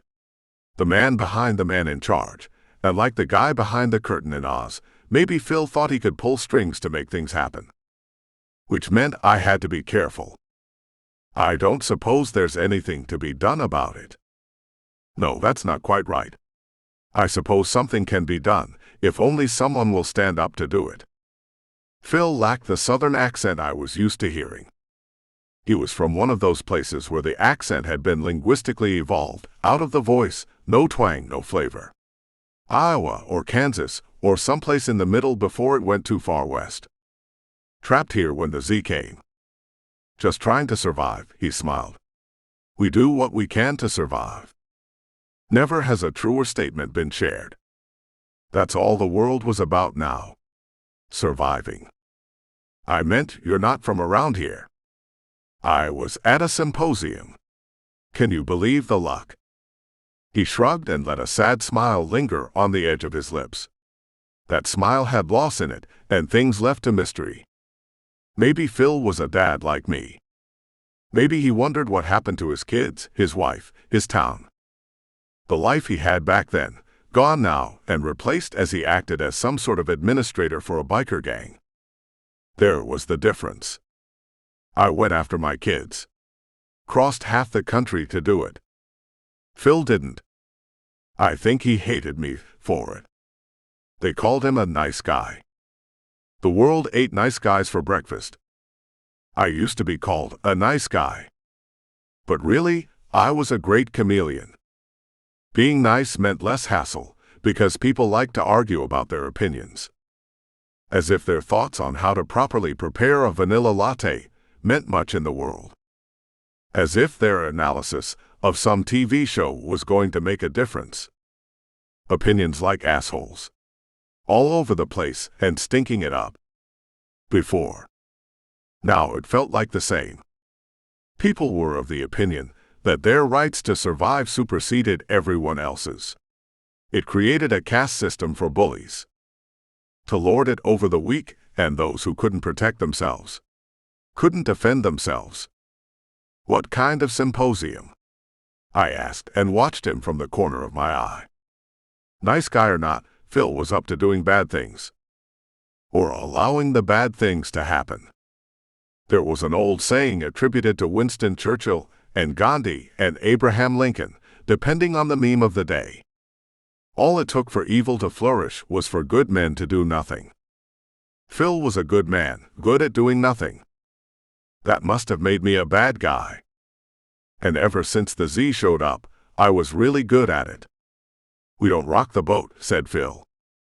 This boat is sinking, I told him. We've managed to survive. Your luck is going to run out. I could have told him more. That guy is crazy. It's just a matter of time. He's going to get you killed. Or kill you all himself. But I was in sales before the Z. Part of that was about reading a room. Knowing when to push and when to pull back. Phil was like a lot of people who believe in false ideas and ideals. People will tell themselves huge lies just so they learn to live with something. It's why so many folks stay at jobs they hate or in marriages with people they can't stand. Like cooking a frog. The heat is turned up so slowly that the frog doesn't even know it's been cooked until it's too late. People put up with enough, and the body adapts. Their mental will changes too, and they build a tolerance for crap. From their loved ones, from their bosses, from the world around them. It's all learned behavior. Maybe that's why I've never been in a successful long-term relationship. I learned to not put up with crap. Being treated like crap, or the lies people tell themselves that is a bunch of crap. Phil wasn't going to stop believing. And he wasn't going to change his mind.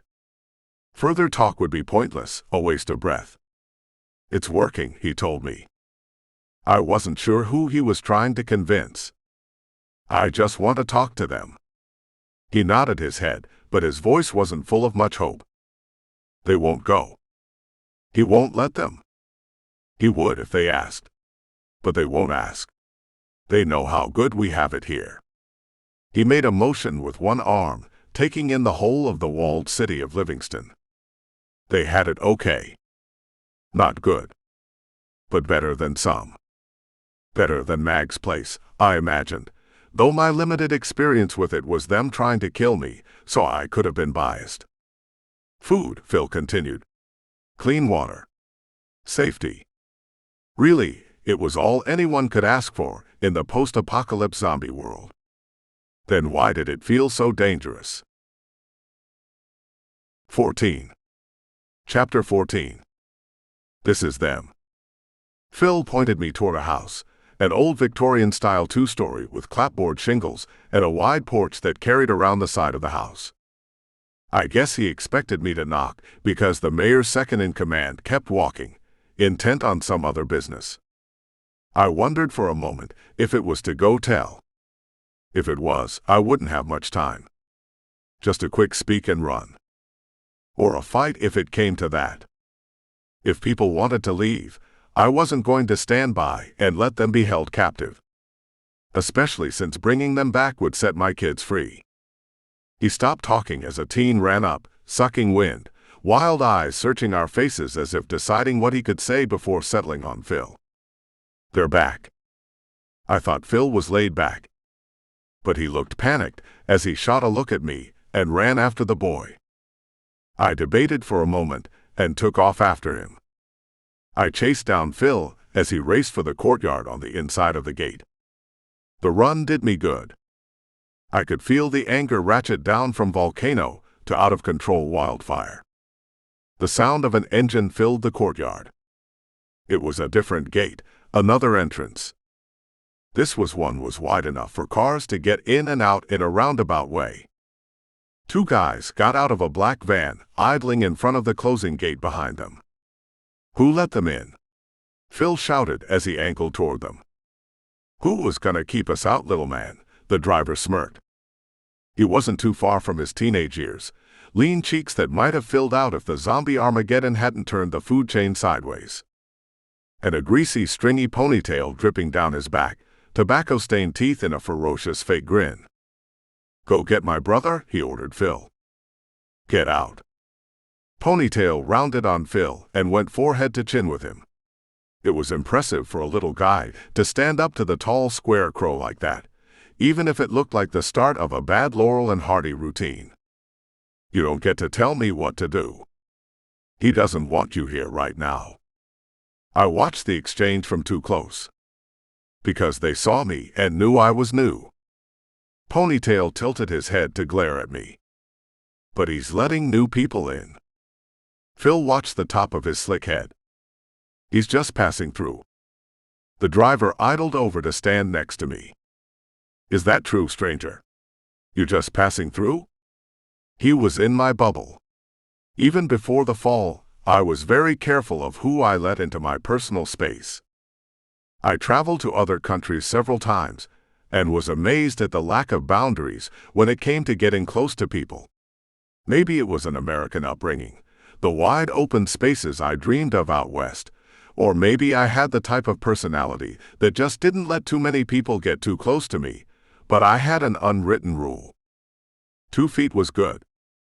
18 inches was borderline intimate, unless we were in the act of getting intimate or sharing secret plans to storm the castle. Putting the crossed arms on your chest against my biceps and bumping to establish some sort of apex dominance slid right over into the "this is making me very uncomfortable and angry" territory. You don't know me. I tried not to growl. Failed. I should have said, don't make me angry. You won't like me when I'm angry. That probably would have failed too. The driver snarled a grin and bumped me with his arms. He was built like a middleweight Golden Gloves contender, ropey muscle and redneck tan. Trucker hat pushed back on a receding hairline, yellow teeth overlarge in his mouth. He bumped again. This time I didn't move, and he bounced off me. Ponytail watched with beady keen eyes.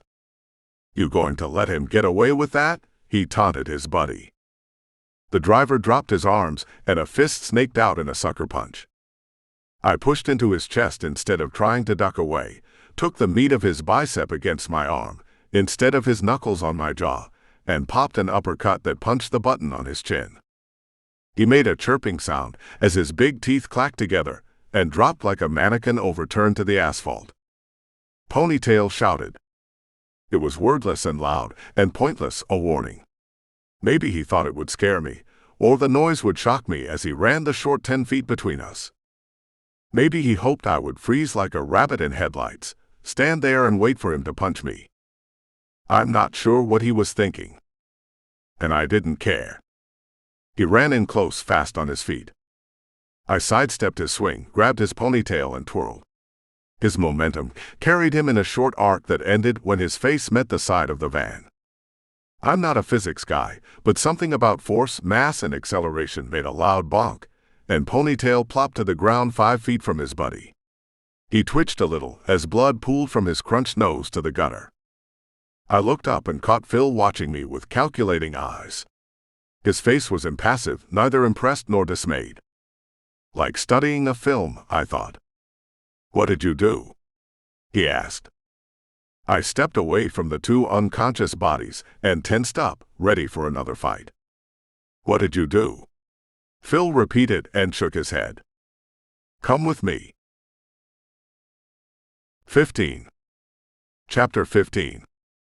With him meant back to the house where he left me on the sidewalk and kept walking. I didn't know where he was going, but the jumbled thoughts in my head told me it couldn't be good.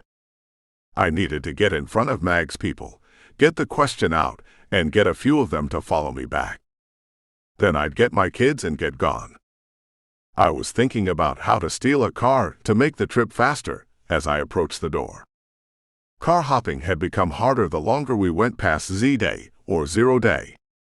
The people left were scavengers first, and so all of the items of value were rapidly being depleted, cars chief among them. That didn't mean they weren't there, just ones that ran and had gas were harder to find. I thought the houses in Livingston would be stripped of essentials unless they were occupied, so branching out in a different direction might yield better results. I knocked on the door. Too bad I couldn't just force march the group 50 miles back to the compound. Peg opened the door. "I would say something about cats and dragging," she smirked. "But good Lord." Then she was on me, wrapped her arms around my shoulders and holding me as tears streamed down her face. "Who is it?" Brain stepped in the hallway from the back and sprinted up to the front door, grabbing us both and smiling so big I thought his cheeks might break. Or that might have been me. "You found us," they said. "How did you find us?" I let them lead me into the kitchen in the back. The house was older, broken into smaller rooms with high ceilings and shallow spaces. The decor was a hodgepodge of practicality. Items borrowed, stolen and acquired from other homes by the look of the scheme, and all serving a purpose. Couches made up as beds. Pallets on the floor folded neat. Camp chairs in the corners. "Wait," said Brian. The tone of his voice brought a halt to our reunion. "Who brought you here?" he continued. "Phil." He and Peg exchanged looks. "I'll be back," he said, and rushed out of the room. I heard the front door open and close, and stared at Peg until she shifted from foot to foot. "What's going on?" She opened her mouth to say something, but the front door squeaked open. "It's me," Brian announced. That was fast. "We don't have much time," he huffed as he tried to catch his breath. "Step out here." I followed him back to the wide front porch, but Peg stayed behind in the kitchen. "Big house for just the 2 of you." He nodded and watched the street instead of me. "There were more of us there for a while," he said. And now sometimes it's just us." "Things are confusing here." Brian put his hand on my arm. "Why did you leave Fort Jasper?" He glanced around to make sure that we were alone, and then whispered under his breath. "We didn't have a choice. The guy in charge of this place, he's not like anyone we've met before. He's different." "Different how?" Brian didn't get the chance to tell me. Phil strolled up with a big plastic grin plastered on his face. "You two look very chummy," he said. "We go way back," Brian answered. "He was part of our group from before." Brian said it in a way that made me think he was trying to make an excuse for me. Not in a bad way, not like he was trying to excuse a bad behavior, or a relative from the country who just doesn't know how to fit in at a fancy dinner. It felt more like a mafioso request to extend protection. I raised my eyebrow and a question, and he gave a tiny little fractional nod of his head. "Not now. Maybe later." "Where are the others?" I asked. "Peg is inside." He darted his eyes in Phil's direction. "Byron and Hannah are out with a patrol." There were more than just the 5 of you at Fort Jasper. The day after you left, a couple of guys in a van show up and tell us we should join them. We politely declined. I met them. That was you. They were being buttholes. And you were pissed.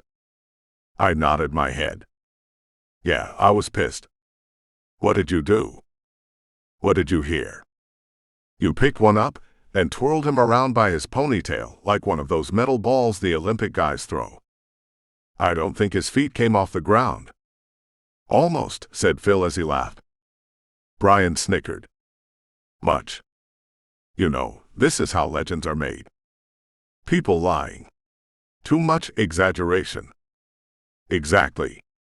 Could you guys make me taller? And with a massive Johnson. I'll get right on that. He snickered again at the double entendre and punched me in the shoulder. Damn, I missed you. I missed you too. Your kids? I nodded. Here. I shook my head. They're at another city. Being held.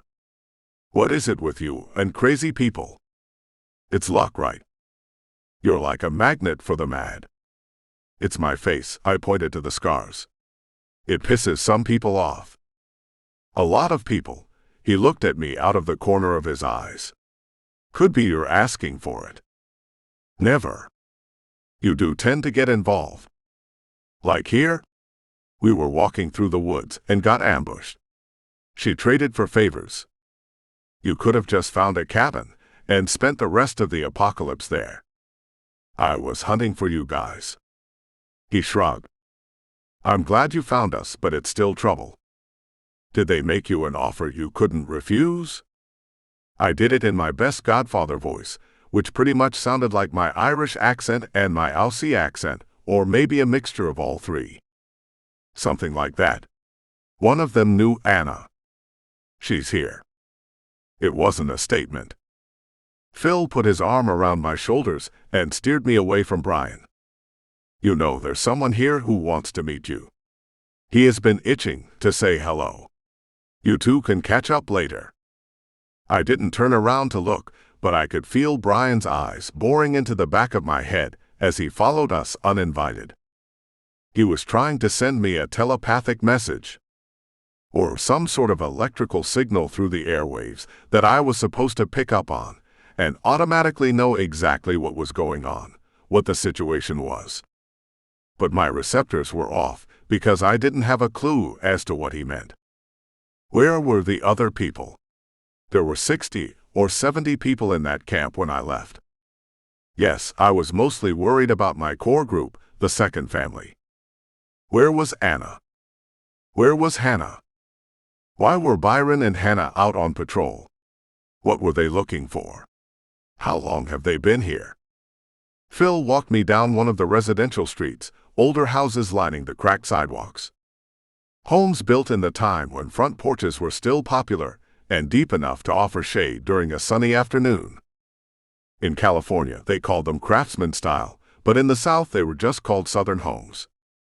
Big wide porches that stretched from wall to wall under a shadowed eave. I saw a flash of white moving in one of the shadows, and a ghost stepped out into the sunlight. 16. Chapter 16. Anna. I didn't realize how much I missed her. My heart sped up, and my breath hitched at the sight of her. I smiled. Her lip quivered. Giant swollen tears spilled over the edge of her eyes, and she took a step toward me. You, she breathed. The man next to her grabbed her arm and held her back. She froze. Rage blossomed in my gut. It must have shown. Brian put a hand on my forearm. Wait, he said. Good advice. Borderline great. Except for the caveman inside me, raging like a bull in a cage. It bought a second, though. That's all Phil needed. He put himself in the path between us. Not the smartest move. But it worked. Looks like a little history here, he said, eyes traveling from me to Anna and the man beside her. You could say that. He could say whatever he wants. As far as schoolyard chants went, it wasn't great. It didn't have to be. He was marking his territory and challenging me. Mitch, Phil held up a hand. Now would be a good time to go check the hives. Mitch looked like he wanted to argue. He opened his mouth to say something. Closed it. Propped it open again. He gripped Anna by the hand and pulled her after him. She didn't protest. She didn't stop staring at me either. We have a lot to tell you, said Brian from next to me. Start talking. When we got here. He started and stopped. I gave him a moment to gather his thoughts. I knew he was trying to think of the best way to explain it. Not dumb it down, but give me just enough fast facts to make a quick decision. More people should be like that. It's why I trust my gut so much, my instinct. People ignore millions of years of evolution that allowed them to be here today, in the middle of a zombie apocalypse, because they're trying to think of the right thing to say. Gut reactions exist for a reason. Personally, I read so much, trained so much, studied so much, or at least I did before the zombies showed up, that when given information, I can assimilate it and act on it fast. Like the Borg that way. But most people hem and haw on making a decision because they are afraid of making the wrong choice. Brian was trying to decide what choice to make. It could be because he was afraid my reaction would have consequences, either for them or for me. Or he was afraid I would finally decide to be done with the whole group thing, go get the kids, and continue on without them. I watched his eyes calculate, his mind rolling through a catalog of possibilities. Then he opened his mouth. There are two camps in here, said Brian. Haves and have-nots. More like the getters and takers. Which one are we? He eyed me with one eyebrow up, and I felt like he was holding something back. Was everyone inside these walls keeping secrets? We get, he said. Who takes? You remember the guy with the ponytail? I wiped my hand on my pants. Still got his grease on my hands. His brother. The mayor, I guessed. Sounds like a wrestler, right? Like one of those WWE guys from the mid-90s. I hope not. I'd found an ex-NFL player in the last town, and Mags turned him loose to do a little dance on my ribcage and face. Wrestlers were big boys. I didn't feel like facing another one. Is he a wrestler or a mayor? Either. Both. Neither, said Brian. Though I guess technically, he's a leader by title. And taking. There is that. He takes whatever he wants. I'm not going to like this guy. No, Brian shook his head. And therein lies the rub. Did you get a word-a-day calendar? I joked. But he wasn't biting. He's bad news. We've met worse. His head kept shaking. Not like this. Okay, maybe your buddy the general. But this guy is cruel, just for the sake of being cruel. He has this whole town under his thumb. Sounded like the mayor needed a hammer to his thumb. His toes too. He's got a gang with him, Brian continued. So did the general. The truth was, that came out sounding a lot tougher than I meant for it to be. Brian had been through a lot with me. He knew the odds we'd faced and come out ahead, and he had seen just how thin that margin was. Yeah, we were here now. I was here now. But I was lucky. A lot. Brian knew I wasn't a tough guy. Or maybe I was tough if you counted stubborn. When he cringed, it meant we weren't alone. Someone was watching. And though my luck held out in a lot of fights and got me out of tight scrapes, that old Irishman and his stupid law took a gander at my talk and decided to have one of those man plans, God laughs moments. 'Cause the mayor happened to be behind us, as I said it. And it did sound tough. Almost as tough as the 6 guys who flanked him. You feeling lucky, punk? The mayor asked with a sneer. Great. The guy could quote Dirty Harry. Under different circumstances, we probably would have had some laughs over beer. Too bad, I was going to have to kill him. 17. Chapter 17. I had to put my whole kill the mayor plan on hold. Turned out he had plans for me too.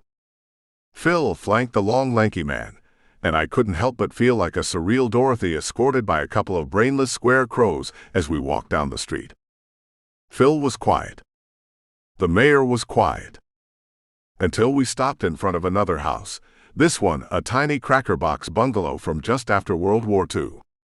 I need you to stay here for the night, the mayor said. I'm not happy about what you did to my brother. I thought about the fate of the third poker and tensed up.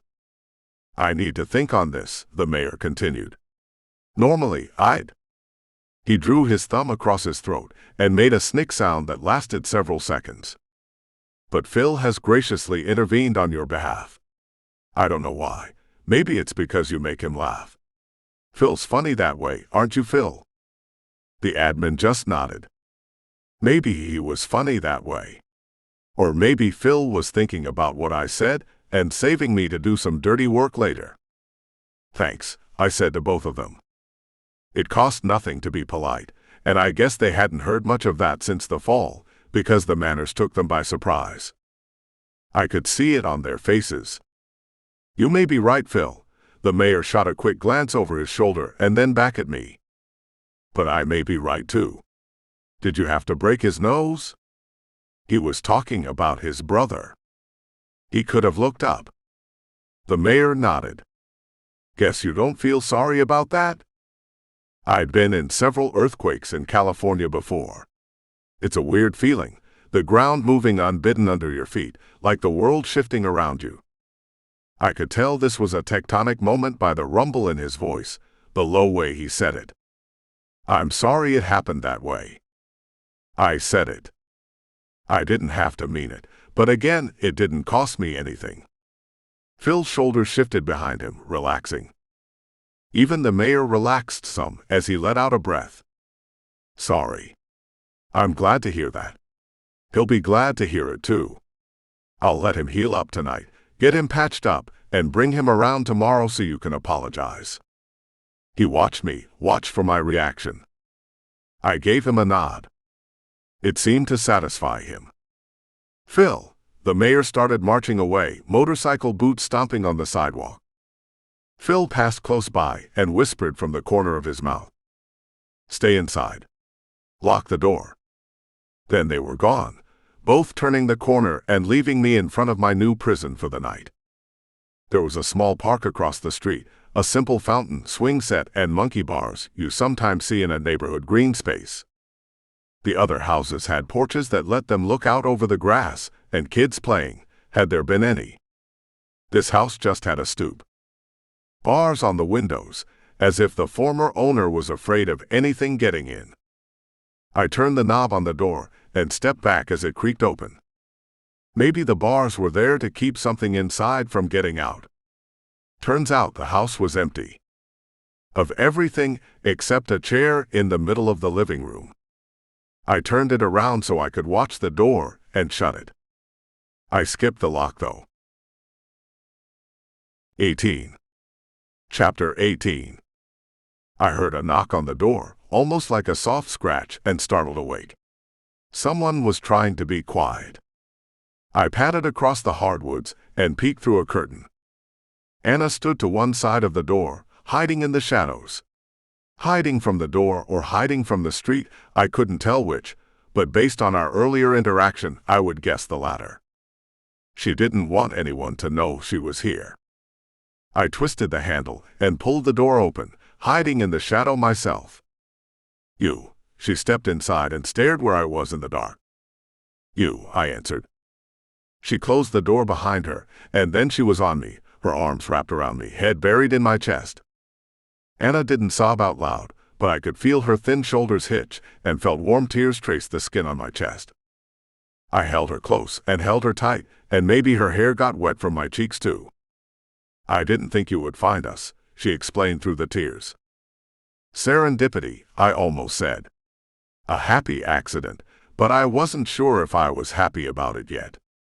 Finding them was good, I think, but it made my mission more complicated.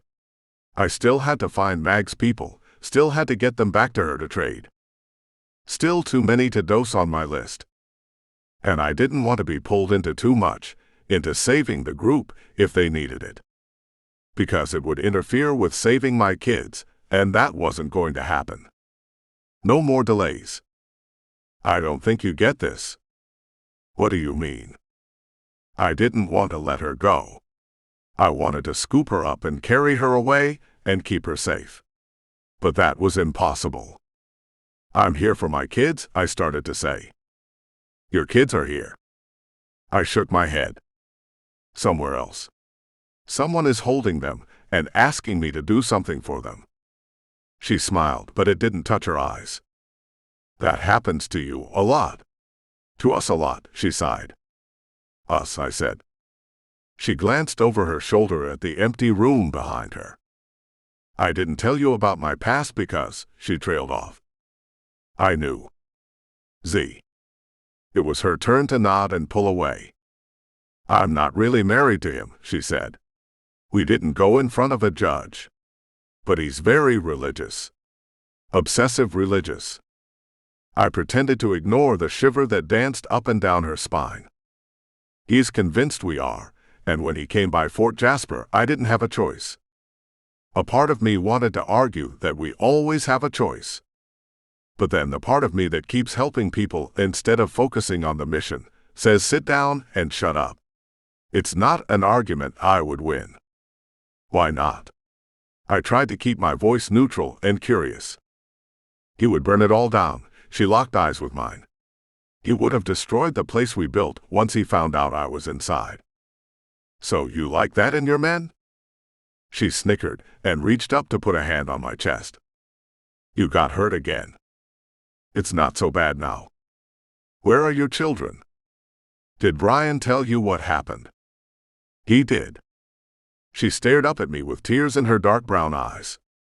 I wanted to hold her, to rescue her, that night inside of me screaming out to do something, anything. It's not true. Which part? You didn't leave Jasper. I waved a hand around at the house we were in, and regretted it. It was not a nice thing to do, and she didn't deserve it. I'm sorry. Her lip trembled, and tears spilled down her cheeks to drop on the bare wood floor. You don't have to apologize to me, I told her, and then I did pull her into my arms. She sobbed, but I didn't know why. Or maybe I did. Maybe her heart was torn in two, her husband from before here now, and me, someone special to her in the after. My heart was hurting, so I can only imagine what hers felt like. Your husband. She jerked her head back, but kept her hands around my waist. He's not my husband, her eyes flashed. That's just what he calls himself. You're not married. It came out as a series of confused stutters as I tried to wrap my brain around it, but the idea was the same. I'm not married. Not to him. Except. There it was. I expected elope. I expected some secret Romeo and Juliet rendezvous that started with declarations of undying love, until everyone around them started to do it and come back to life. She sighed, her tiny shoulders shivering. I'm not married, she said again. You told me. But he thinks you are. There was a ceremony, she said. Before I met you. Right after the plague started. A ceremony. Religious, she continued. But not my religion. Not a real religion at any rate, except for what he believes. More like a cult. Is he one of those guys who thinks he's a prophet? She shook her head. Not quite. But he worked for one. Like Phil. Working for the mayor. Or the giant. Working for Mags. Everyone had an assistant. Maybe that was my problem in the after-Z world. I kept trying to go it alone. I needed a backup. I married him in the eyes of the cult, she said. But not for real. Not legal, not in church, or at least one of the traditional churches. She sobbed again, and I pulled her close. I don't really know what the rules are anymore. I rubbed her back and stroked her fine hair. But I think we get to make up some as we go along. He was going to destroy it all, she sniffled. I didn't want anyone to get hurt. Did they? No. Then you did the right thing. But now, I told her. You're safe. I've got some work to do, some people to talk with, and kids to save. But us. She couldn't say more. Neither could I. I'd like to say that emotion overwhelmed us, that our passion for each other got the better of us, and we devolved into a sweating pile of limbs and moaning grunts on the floor. There was sweat. Lots of grunting. And one long moan. Mine. But it wasn't for anything fun. A group of men kicked in the door and dragged us outside in the dark. The mayor waited with Phil and a couple of the pokers. I could see Anna's husband standing behind them. You've been a naughty, naughty boy, the mayor crowed. I told you I've got a thing for rules. Anna screamed. They thrust her into the arms of her husband, and he smacked her across the face with the back of his hand. Want his head, sir? Phil was dancing from foot to foot, ready to send the pokers in to do the job. Two of the bigger men held my arms, and I was trying to work out the logistics of fighting free. Drop so they lost their grip, roll, kick, sweep the legs. The mayor took 2 big steps and slugged me under the chin. Not yet, he giggled. I've got a better idea. They dragged me away from the house to a small park across the street. I watched him lean over and whisper to one of the pokers, and the young man sprinted toward the center of town. Now you know I'm a man for good speeches, the mayor said to the men around him. I like to set examples with rule breakers so that others might learn from their mistakes. A third man tied my arms and feet behind me with belts. I should have dropped when I had the chance. The kid came running back with a coil of rope and passed it to the mayor. Anna tried to scream again. Take your woman home, the mayor ordered. Then he slipped a noose over my head and passed the coil to one of the men, who tossed it over a tree limb. They say a wise man learns from another's mistakes, a fool from his own. The mayor touched the tip of his nose to mine. Guess which one you are? The rope went tight and dragged me up into the air. You shouldn't have hurt my brother, he said. I kicked both feet together. I wiggled, but the noose just got tighter. Tie it off and let's go have a drink, the mayor circled his fingers. They tied off the rope to the trunk of the tree, and I had the chance to watch them walk away, going for a drink, and wished I could have one. I wondered what would happen to my kids. Blue stars popped in front of my eyes, my brain screaming, but I couldn't make any noise. The dark got darker, the noise of the group moving out of the park and away like going into a tunnel. I didn't see a bright light at the end, and had a moment to wonder if I was just too bad to see it. Then it was dark, and I heard my heart stop pumping. 19. Chapter 19. Fire. That's what it felt like. Racing through my veins. Pressure on my chest. Hurt. Hurt a lot. Pounding. Burning. Steady. I could count. 1, 2, 3, 4, 5. Then someone kissed me. It was a weird kiss. No tongue. And she was breathing into my mouth. No. Blowing. And she needed to shave. I opened my eyes, and the blurry world came into focus.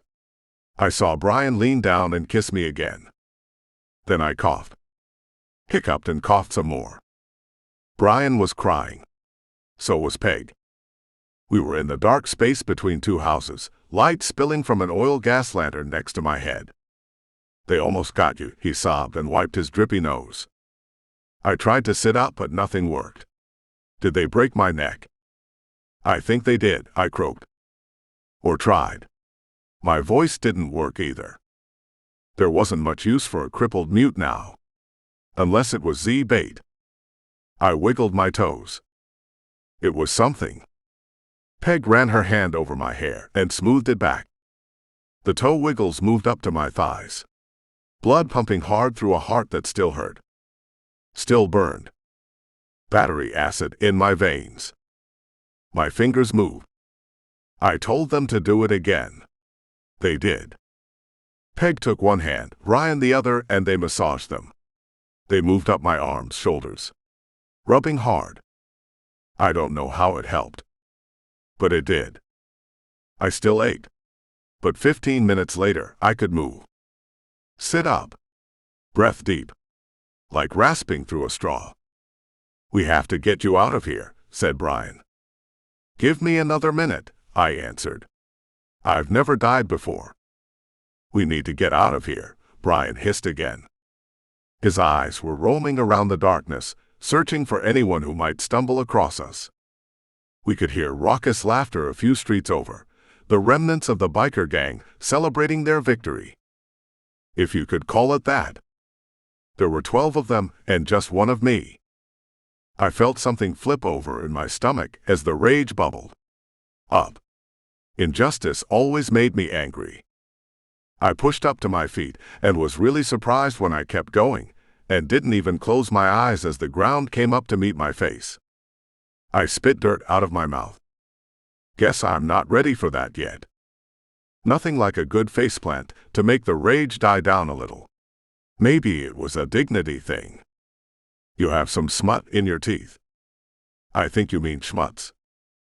"Do I?" "Yeah, smut is porn." "Do you have to discuss this now?" Peg's harsh whisper cut between us. "I've got porn teeth," I whispered back. "Nobody wants that," said Brian. "You're going to have no teeth if we stay here," she warned. She was right. I mean, there was nothing like being dead to make you appreciate a joke, but I decided I didn't feel like dying again, not anytime soon. "I know where we can go." This time, I made it to my feet with their help. Peg steadied me while Brian checked the road. "We can't go. But we can get you out of here." I took a baby step forward, found it worked, and took another. The nerve endings in my legs were responding well, and I only looked like a full drunk sailor stumbling back to port after a weekend pass. Maybe I felt like one too. It was still hard to breathe. I felt my neck and was only mildly surprised at the giant welt, thick and bumpy, that scarred the skin. "Get me out of here," I rasped. "I know where I can go." 20. Chapter 20. They got me outside of the gate through a secret passage.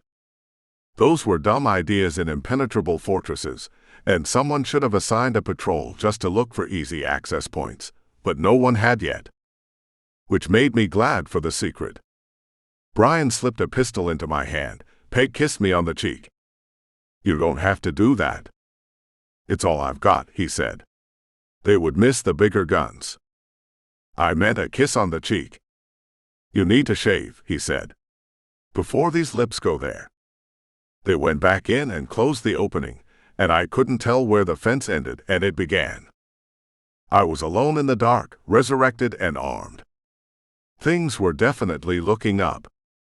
I should have left then. Gone back to the compound in Kentucky, taken out whoever needed taking out to get my kids free. Forget about Brian and Peg. Phil and the mayor. Forget about Anna. They made a choice to be here, and it would be safe for them. Safe enough. I started walking in the woods, moving fast but not quite running. Is that how it starts? People wonder how dictators get their power, or if they would kill baby Hitler if they had the chance. Or baby Pol Pot. Brian was giving up freedom. One piece at a time. One liberty at a time. I shook my head. Who sounds like a damn patriot when there wasn't a USA anymore? There were small kingdoms now, small potentates and caliphates, and whatever you wanted to name the fiefdoms that popped up in the vacuum created by the zombie apocalypse. Strong men would rule over the weak and declare themselves kings or chiefs or mayors. It's just what was done. And it wasn't always men. I thought about Mags. Her devious nature, her ability to build a network and power base. It was too much. I should have been paying attention. A Z lurched out of the darkness with a low moan and latched onto my arm. I twisted sideways and used an accidentally Aikido move to hip-check it on the ground and stomped its head in. The pistol would have been too noisy. Then I stood for a few moments over the reeking corpse and tried to calm down. Get my head in the game. I was walking through a strange forest in the dark. I didn't have time to ponder or think about the reasons why things were happening. I had a mission. A mission could bring me back on track. Focus. On the goal. Get the kids free. Easier said than done, but getting Mag's people to go back would make that happen. But I knew where more help might be. And if not help, maybe a distraction that could let me get the job done. After that, maybe I'd come back and help the others. Or just let them deal with it on their own. 21. Chapter 21. It was quiet. I always thought it was funny when someone was sneaking up on something on television, and they said it was too quiet. It became a cliché, a way of saying a big scary boogeyman was going to jump out of the bushes and drag you into a lake. But at that moment, I knew what they meant. Too quiet. No crickets. No tree frogs. No moans, no wind, nothing to stir the leaves and grass. It was still. Kinji was well trained. She didn't bark as I stumbled up the trail, one hand absently rubbing the rope burn on my throat. She didn't growl when I found the fence and saw the torn-down section a few panels over. The dog was gone. But Mel was not. Someone had killed her near her doorstep and ransacked her cabin. The outdoor kitchen was destroyed, the food gone, her pots and cutlery spread across the dirt. The cabin door was open, and inside was worse. Everything of value was gone, and all that was left was a mess and piss. And crap. Someone took a crap in the dead woman's cabin. I looked down at her corpse. At least it was a headshot. She wouldn't be coming back, Z. I needed to bury her, but not in the dark. First things first. Fix the fence. It wasn't a job to do by moonlight. It took longer than I expected, but I found wood and kindling, and a couple of wooden matches in the soil next to the cabinet where she kept food, and got a fire going. It was in the pit, and I rolled the log seats around it to block the flickering flames. Then I fixed the fence, though without tools, it was more like propping it up. It wouldn't hold much out, but it would serve as an early warning for anything that tried to come through. No tools meant I'd have to find something to dig with tomorrow. No food meant a night spent hungry, but it wasn't the first time.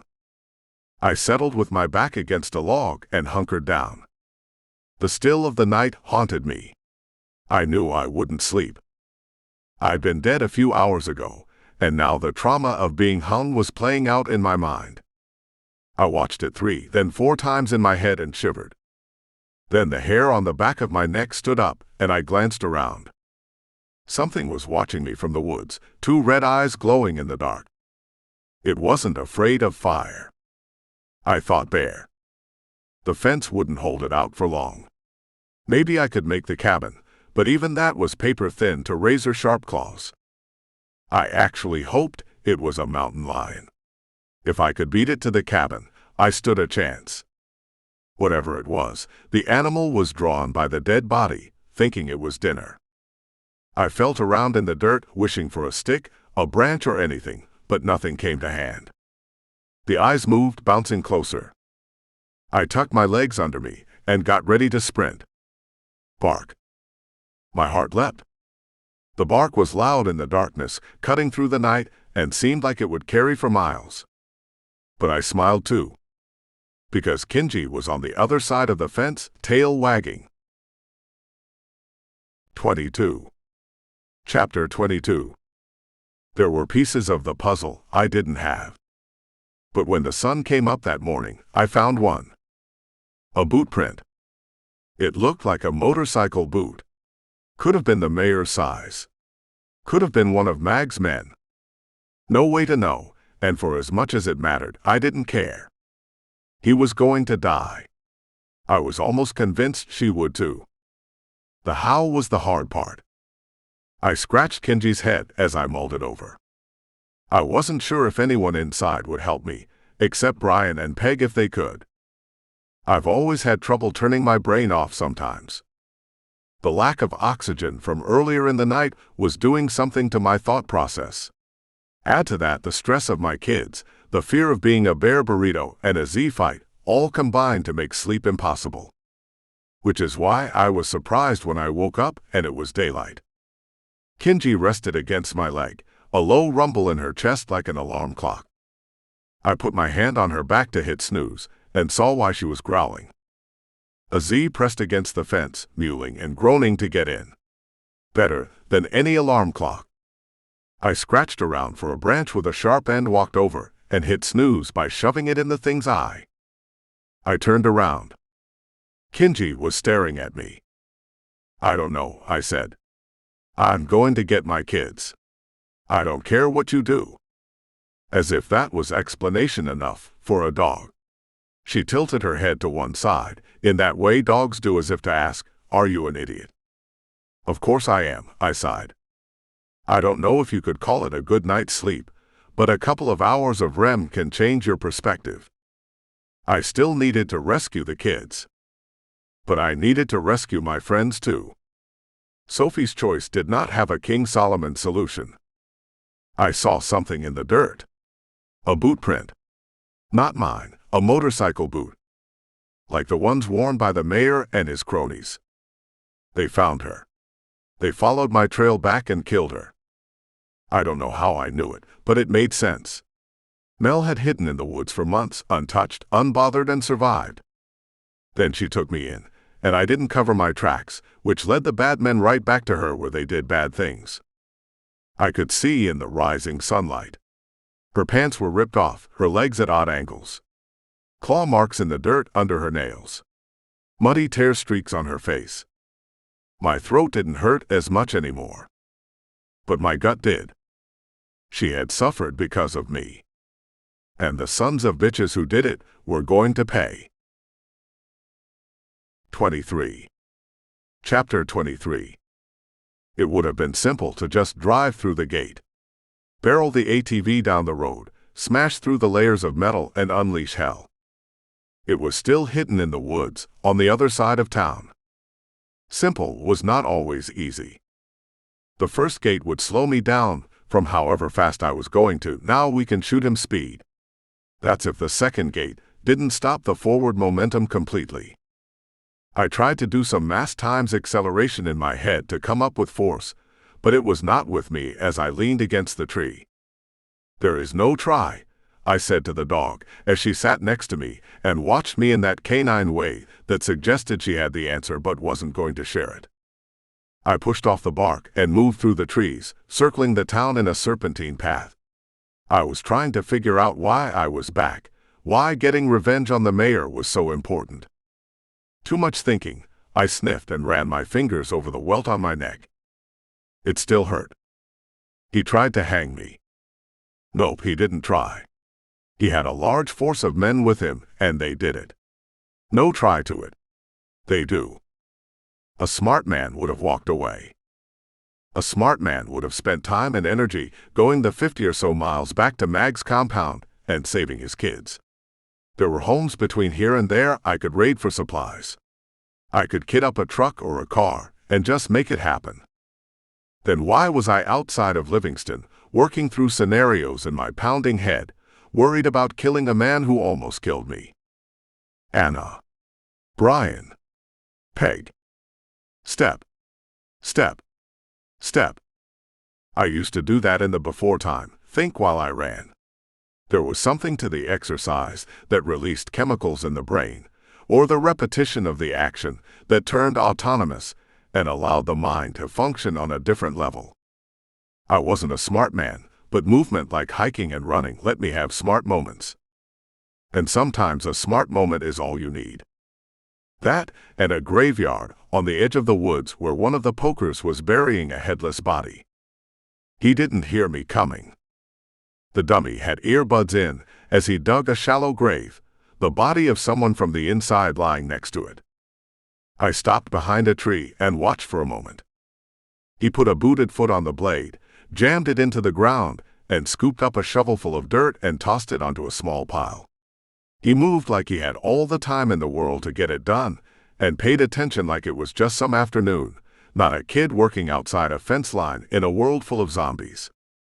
I scanned the fence to see if there was a sniper playing Overwatch, but it looked like he was out here alone.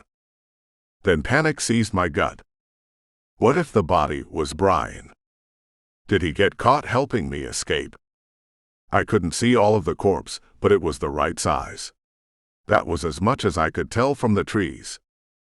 The panic slid over into anger, and it was time to stop trying. I reached down, picked up a branch and waved it in front of Kenji. She perked up, ready for a game of fetch, so I tossed it in a large arc over the gravedigger and his pile. She sprinted after it, past his line of vision. The poker startled and jumped, a small scream piercing the graveyard. He must have heard me or felt me pounding the ground out of the woods, 'cause he turned as I got closer, swung the shovel. I got lucky. The flat of the blade bounced off the side of my shin. It hurt like hell, but if it had been sideways, he would have chopped a chunk out of my leg. As it was, I stumbled, and my well-planned kick to the side of his head turned into a toe punt to his nose that sent a crunching waterfall of blood down the front of his face, snapped his head up and back and dropped him in the hole in the ground.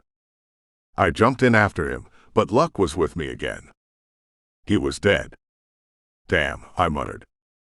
Kenji dropped the stick in beside him and looked at me as if to say, "Get on with it." I picked up the fallen shovel and hopped out beside the dead body. It wasn't Brian. I didn't know who it was, but the guy gave me an idea. It was back into the hole again, thankful it was only a couple of feet deep. I bent over and yanked the ball cap off Gravedigger's head and put it on mine. He had a tiny head, or mine was just too big, and I grinned as I adjusted the strap to fit over my noggin. I did have a big head. What kind of idiot thinks he can just keep getting away with all of this? Go save your kids, I sighed. Go save everyone, the other side of me argued back. This is stupid. You're stupid. He killed you once. You might not be so lucky the next time. I pulled the ball cap lower, used a knee to get out of the pit where once I might have just jumped out, and shoved the other dead body inside next to my hat donor. I hefted the shovel over my shoulder and stared at the fence. There was a small gate on the line. My eyes weren't good enough to see if it was padlocked, but I was going to play it by instinct. Stay, I told Kenji, and she sat. Then I started marching toward the gate. Halfway there, I turned around and marched back. Kenji thought we were going to play, and stood up to wag her tail. Sit, I said again. Then I jumped back in the pit again. Dug through the poker's pockets to fish out a key. Crawled out of the grave and giggled again. I didn't know if it was irony or symbolism, me coming up out of a grave after the mayor had killed me, or came as close as he did, but I had the keys to his kingdom, a shovel and a plan. Plus, I was probably still a little loopy from the dying and not eating much. I couldn't stop grinning as I strolled back toward the compound, a memory bubbling up to the surface unbidden. It was from a movie about Billy the Kid from my youth, where they take peyote and ride their horses through enemy territory. Billy tells the natives who watch them, we're in the spirit world. I couldn't help but feel that way. Surreal. Spiritual. And after I was through the fence, the grin fell away when another memory popped up. I didn't have a pale horse to behold, but I knew who I was. 24. Chapter 24. There are 5 cards in a full house, which made me wonder why the mayor only had 3. Did he keep chopping off their heads? It took a minute for me to orient to the town from this direction. Then I kept my head down, shovel ready, and kept up a steady pace for my destination. No one bothered me. Human nature makes most people tend to ignore or overlook it when someone seems like they belong and are intent on business. It was a confidence thing. Look like you know what you're doing and need to get somewhere, and people will generally believe it. If I had a clipboard, it would have completed the look. The shovel was a decent substitute. No one bothered me on my way to the garden. I reached it in 10 minutes and circled the fence on the block, looking for a way to get in. But the mayor had it built without a gate. They just tossed the heads right over the top. I could dig under, but that would attract too much attention. Instead, I went to the nearest house and leaned against the wall in the shadows and tried to think. Would it have what I needed in the garage? The first house didn't. The second house didn't. The third house had a workbench against the back wall, and what I needed hanging on a pegboard. I pulled the bolt cutters down, their shape outlined in black marker against the grid. "Thanks, guy," I whispered to the owner, wondered if he was dead, and if he wasn't, would the missing tool be an OCD nightmare for them? The hurricane fence was easy to cut. I was afraid someone would walk over and ask me what I was doing, but the street I was on stayed empty. Folks were hiding in their homes, I guessed. The dead body sent to the graveyard might mean the mayor was on a rant. I popped open a square in the metal, large enough that I just had to bend over to get through. Then I stepped in the garden and used the shovel to roll 3 dozen of the gaping, clacking, rotting zombie heads through the hole. I wasn't much of a ding-dong ditch guy, but I did play golf every so often. I lined up the shovel and started sending the heads into doors. They would slam against it with a meaty thunk, leave a trail of black ichor as they plopped to the ground. Then someone inside would open the door, and instead of a flaming bag of poo to stop out, it would be a soundless zombie head. Maybe even of someone they knew. I wish I had a trebuchet.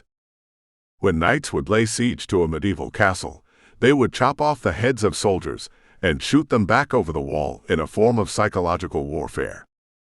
I had to do it slower, just a few at a time. The effect was the same. People screamed. People panicked. It was just a zombie head. No way to chase, no way to hurt them unless they happened to stick their foot or hand inside the Z-mouth. But people freak out. It's what we do. Watch someone with arachnophobia spot a spider, especially a big one. They scream, dance, and prance as if the spider is going to launch itself off the web and latch on their face like that scene in Alien when the egg opens. There was a lot of screaming. I didn't hang around to check on dancing. There was a game of kick the heads like soccer balls or tin cans as I booted as many as I could manage up the streets, pausing to launch a few at houses. Then a crowd came to investigate. I turned to face them and played my best golf ever, launching 6 heads into the row of advancing men. They almost broke and ran. But I ran out of heads, dropped the shovel, and surrendered. 25. Chapter 25. Would you look at who we have here, Phil? Funny guy is the one screwing up my whole town. Not so funny now, Phil mumbled. No, Phil. No, he is not. The mayor grabbed a machete off the table and stalked across the room toward me. I'm going to chop your freaking head off myself, he growled. I read in a warrior philosophy book a tenet that stayed with me. If someone is worth threatening, then they are worth killing. Skip the words and just do it. It fit nicely with my approach to this new post-Z world. Why waste time telling someone what you plan to do with them when you could just be done with it? I jerked the toothbrush out of my pocket and rammed the shiv-sharp end into the eye of the kid next to me. Juice popped on my hand and the floor as he froze, the impulses to his brain taking time to catch up. Before the second was up, I yanked the pistol from his waist as the body hit the floor. I gave the mayor a third eye and swung the gun on the second spearman. They both fell at the same time. Phil clawed for the gun in a shoulder holster under his seersucker, but couldn't get it up fast enough. Sorry, Phil. I aimed and pulled the trigger. Click. Phil grinned and finished lifting his gun.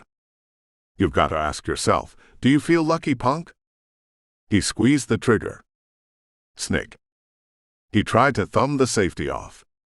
My stolen weapon bounced off his forehead and sent him reeling. Then I plowed into him. I know karate, kung fu, and about 8 other Chinese words. Phil knew Aikido. He bent and twisted, flipped me over his hip, and tossed me into the wall. Ouch! I tried hard not to groan as I climbed up. I watched him slither out of the suit coat and drape it across the back of a chair. I wondered if I could take you before, he said as he circled and sized me up. I leaned against the wall and watched him back. You look tough. He danced in on his toes and popped an open fist against my chin. Brute force never wins against strategic elegance. He tiptoed in and sent 3 more rapid punches into me. I shoved off the wall and circled with him, trying to stay out of reach. Held up my fists like a boxer. Shuffled to the right and let him get in close. Kung Fu is deadly in the right hands. In the left hands too. If the person doing it has done more than spar and doesn't get tired fast. I'm not an elegant fighter, but there is nothing pretty or poetic about being in battle. Phil came in fast, a flurry of punches to my head and torso. He grabbed me by the wrist, twisted, turned, and launched me face first into the wall. Plaster rained down on my head. I've got you, he snickered. You're broken. It took me 2 tries to get back to my feet, and another punch across the cheekbone that sent constellations of swirling starbursts swirling around my head. Phil lined up for the coup de grace. He couldn't stop grinning. He hopped in to deliver the final blow, a planned kick to the face and a couple of punches I couldn't predict. So I didn't try. I stepped aside, hooked an arm under his leg and lifted up, then rode him down. There are 2 things nobody expects: the Spanish Inquisition and Israeli street fighting. Krav Maga was developed by Mossad to stop and win a fight fast. It is brutal and fast, and if like the crane technique, if it's done right, there is no defense. I landed with a knee in Phil's gut. That took his breath and stunned his diaphragm so he couldn't breathe. I crashed an elbow into his nose and shattered it in a fountain of crimson. The second elbow crushed his throat. He flopped like a fish out of water for 3 minutes until he choked or drowned.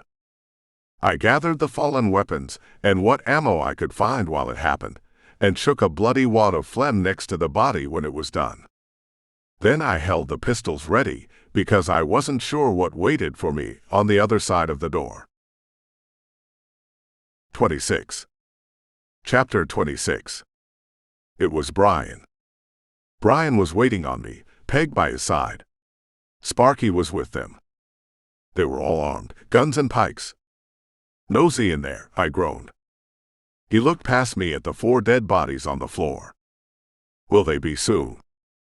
Yep. You look like death warmed over. Peg traced a gentle finger over the goose egg over my eye. Z dead or just regular? Regular, she said. But that's not saying much. Brian stepped in to make short work of preventive zombie maintenance. He wiped the gore off his blade on the mayor's shirt. Anna. Peg handed me a wet bandana to mop my face. She shook her head. Couldn't get away. But she's safe. Answering unasked questions. I wiped my face with the cloth and bit back a scream. I had to dance off the pain. It took a moment. You didn't warn me it was 90 proof, I hissed. 'Cause that was the 100, Sparky grinned. It's gonna kill everything. Good for what ails you. That gave me an idea. Sparky, I still hissed. Still hurt. I need to borrow your still. 27. Chapter 27. We didn't tell anyone about Phil. Or the mayor. I just shut the door, locked it, and decided to let the rest figure it out on their own. Then we borrowed a pickup truck I didn't plan on returning, and loaded Sparky's giant still full of alcohol into the back. Brian volunteered to go with me, and Sparky stepped up to stay behind to keep an eye on things. The walk that took 2 days to reach Livingston took an hour and a half to drive back. We stopped 2 miles away, hid the truck, and hoofed it to spy and scope it out. You could just knock on the front door and tell her the dirty deed is done, Brian whispered. Dirt cheap, I added under my breath. There was a reason these two got on so well. She would just kill me, I answered. Or try. Yeah, or the kids. While I watched. She's as crazy as the mayor, said Brian. A different kind of crazy. She was the brains behind the operation. Think she'll just let your kids go? I thought about it for a moment. No. Then we do this, he said. How do you want to do this? I spied an old friend opening the gate to go on what must have been a patrol. I have an idea, I said, and motioned them to follow me back into the woods, finger beside my nose to remind them to be quiet. My buddy was one of the two guys who walked me into the woods to turn me loose on Livingston. The idea was to capture and interrogate him. It was easy. I stepped out on the trail in front of him. When he stopped, Ryan whacked him with a branch. Knock him out, don't kill him. Sorry, Ryan shrugged. He hefted the branch like it was the stick's fault. You don't know your own strength. He helped me lift the body. The guy came around tied to a tree. I sharpened the end of a small thick limb to a fine point, using a smooth rock. I forgot my knife, I told him. But I think this will work. I showed him the rough-hewn point of the branch. Do you remember what happened to your friends? His head bounced up and down like it was on a spring. We can avoid that unpleasantness. I stood up and took a step toward him. You don't have to do this. I'll tell you whatever you want. I'll tell you everything. You know who my kids are? Yeah. Where are they staying in your camp? I had a plan that involved avoiding their vicinity. They're gone, he licked his lips. He started crying when I stepped in close and pressed the point of the stick into his forearm. What do you mean? Gone. He hiccuped and sobbed, flinched away from my face. Hey, Brian put his hand on my arm. He took a step back when I turned my face to him. Mag sent your son to Nashville with some others, the man on the tree slobbered. The girl disappeared right after. I let go of a breath I didn't know I was holding.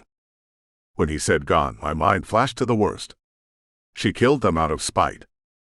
But they were out there. Somewhere. Again. Why Nashville? Another supply depot, he sobbed. I can get you the street. The girl. She left with the other kid. They snuck out. Tyler. They ran away. Maybe to follow the boy. The address. Let me go first, man, you have to let me go. I jammed the stick into his thigh and leaned against it. He screamed. There goes the element of surprise, said Brian. I want them to know I'm coming, I told her. Where is it? He told us. Cut him loose, I instructed Brian. Wait here. Where are you going? But I marched off instead. 2 miles in 15 minutes. Too long. They would have heard the scream and doubled the guard. Twice the number of guns, twice the number of eyeballs. I started the truck and lumbered to within half of a mile from the gate. I could count 12 guards by the fence, 4 or 6 more moving in the yard behind them. This was stupid. It was a dumb move. Brian stepped out of the woods, huffing and wheezing. Get back, I yelled out of the open window. We heard the hornet buzz of a bullet and the sound of a shot a half-second after. He ducked behind a thick oak. The Arkansas 15 wasn't as accurate at this distance, but that didn't mean they couldn't get lucky.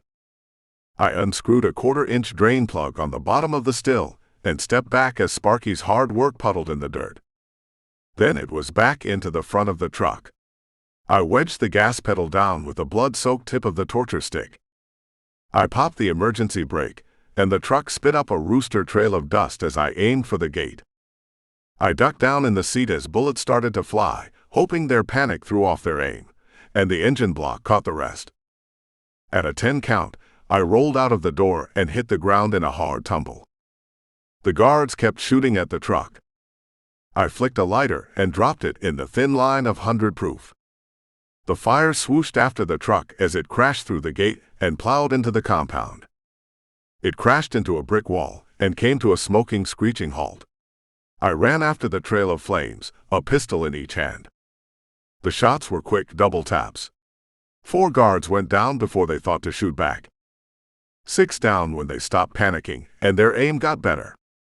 The still exploded. I expected it. They did not. Panic, screams, smoke, and bullets filled the air. The gas tank in the trunk went up next, which caught me by surprise and knocked me sideways as a wave of hot gas expanded over me. It turned 3 of the guards into running, wailing matchsticks, and I used the distraction to get up and finish the rest. I traded my pistols for 3 of their rifles and kept going inside to the arena. Mag stood on the platform, 100 yards between us. I should have known it was you. Her voice was difficult to make out at that distance. I kept walking. 6 guards around her. All armed. All watching me come closer. They should have shot me. No one expects a frontal assault to be so calm, quiet. It was dumb not to do it. Curiosity killed the cat. It's an old wives' tale. When I reached 30 yards, it killed them too. 28. Chapter 28. The giant stepped out from behind the platform and raised his hands as he regarded the various poses of his once living comrades. Headshots, he admired. They won't be dead walkers. I kept the pistol trained on him. I would be there were more than a few others still back there. Aimed at me. The fact they weren't firing yet meant something. He held his hands higher. No hard feelings. I lifted the pistol and raised my voice to match. The mayor is dead. Mags is dead. You can go about your business. I'm going to go get my kids. He started to lower his hands, and I let him. If you try to stop me, I'll kill every last one of you. If you hurt any of my friends, I'll come back here and kill every single one of you. I know they heard me. But not all of them believed me. Because I saw a pair of glasses and a ball cap behind a rifle barrel trying to aim at me from the side of the platform. I dropped to a knee and sent a 3-round burst through the plywood. A guy they first didn't know flopped on the ground squealing as his guts leaked out of his stomach. I swung on the giant. Whoa. Whoa. I didn't know he was going to do that. It could have been a lie. But I was tired of killing. And out of bullets. Better to let him think I was convinced, and kept the pistols up as I backed out of the arena. I scooped up more rifles and ammo that was left in the yard. I was going to need it. There was a yellow school bus parked a quarter of a mile up the driveway. 29. Chapter 29. I checked the magazine in the rifle and started consolidating. Then Brian stepped off the bus. He jogged to meet me halfway, which was good because I was tired, and it meant he could watch anyone at my back. That was loud, he huffed. It was supposed to be. I'm not going to ask if you feel better, he said, as he swung in beside me and took a couple of the rifles from my shoulder. But I've got some good news. The good news is we have an address, I said. It came out harsher than I meant, but he forgave it because he was my friend, and he knew what I was thinking about. The boy. He stopped me in front of the bus. I don't know if you think this will be better, he said. Then she stepped off. Anna. She moved next to me and grabbed me in a bear hug, planting her head against my chest. Peg stepped off the bus and took a rifle from Brian. Hannah stepped out next, followed by Byron. He took the rifle from me and checked the action, then stood at attention as he stared at me. King Byron the Wicked. Nice necktie. If I'd been back in time, he told me, you wouldn't have fought alone. I put a hand on his shoulder and squeezed. We're being chased, Brain told me. The dog pawed out of the bus and ran over to sit at my feet. Kinji, I smiled past a lump in my throat. Anna ran her finger along the thick purple welt that circled my throat. What do you mean? Her husband, the preacher. He threatened to kill her, and he's coming after us. He's got it bad for you. I shook my head. It was too damn easy to make enemies out here. Where was my cabin in the woods? Just me and the kids and a couple of close friends fishing for food, and making our own beer for nights on the deck. We've had one of those before. More than one. You do tend to piss people off. He smiled. God, I miss this guy. It's easy when you practice. I say you turn pro in the next season. When is it going to end, Brian? I sighed. I felt my shoulders slump a little. I still had my youngest to find, but people kept pulling my children away from me, kept trying to keep me from them. I felt like one step forward, 2 steps back. Or a kick in the nuts every time I caught my breath. Anna put her hand on my back. Just holding it there, pressed against the good flesh between the scar tissue. I could feel the pressure of it. Then Brian leaned against me, propping me up, hand on my other shoulder. It might not, he offered. It might be hard. 'Cause it's been easy so far. My voice cracked on the laugh. It was soft, easy to miss, but they noticed. You won't do it alone, Anna said. Her voice firm in my ear. Not anymore, added Brian. We're all in this with you. Get your son. Go find your daughter. All of us. Together. Friends. I hadn't had many before the fall. And the bonds established after were like spider webs. Easily built and just as fragile. This felt different. My stomach gurgled. Hungry? Anna asked. When did you last eat? Brian was just as concerned. I shook my head. It wasn't hunger making that noise. It was something new, something moving in next to the rage. It wouldn't supplant it or move it out, not until I found my kids.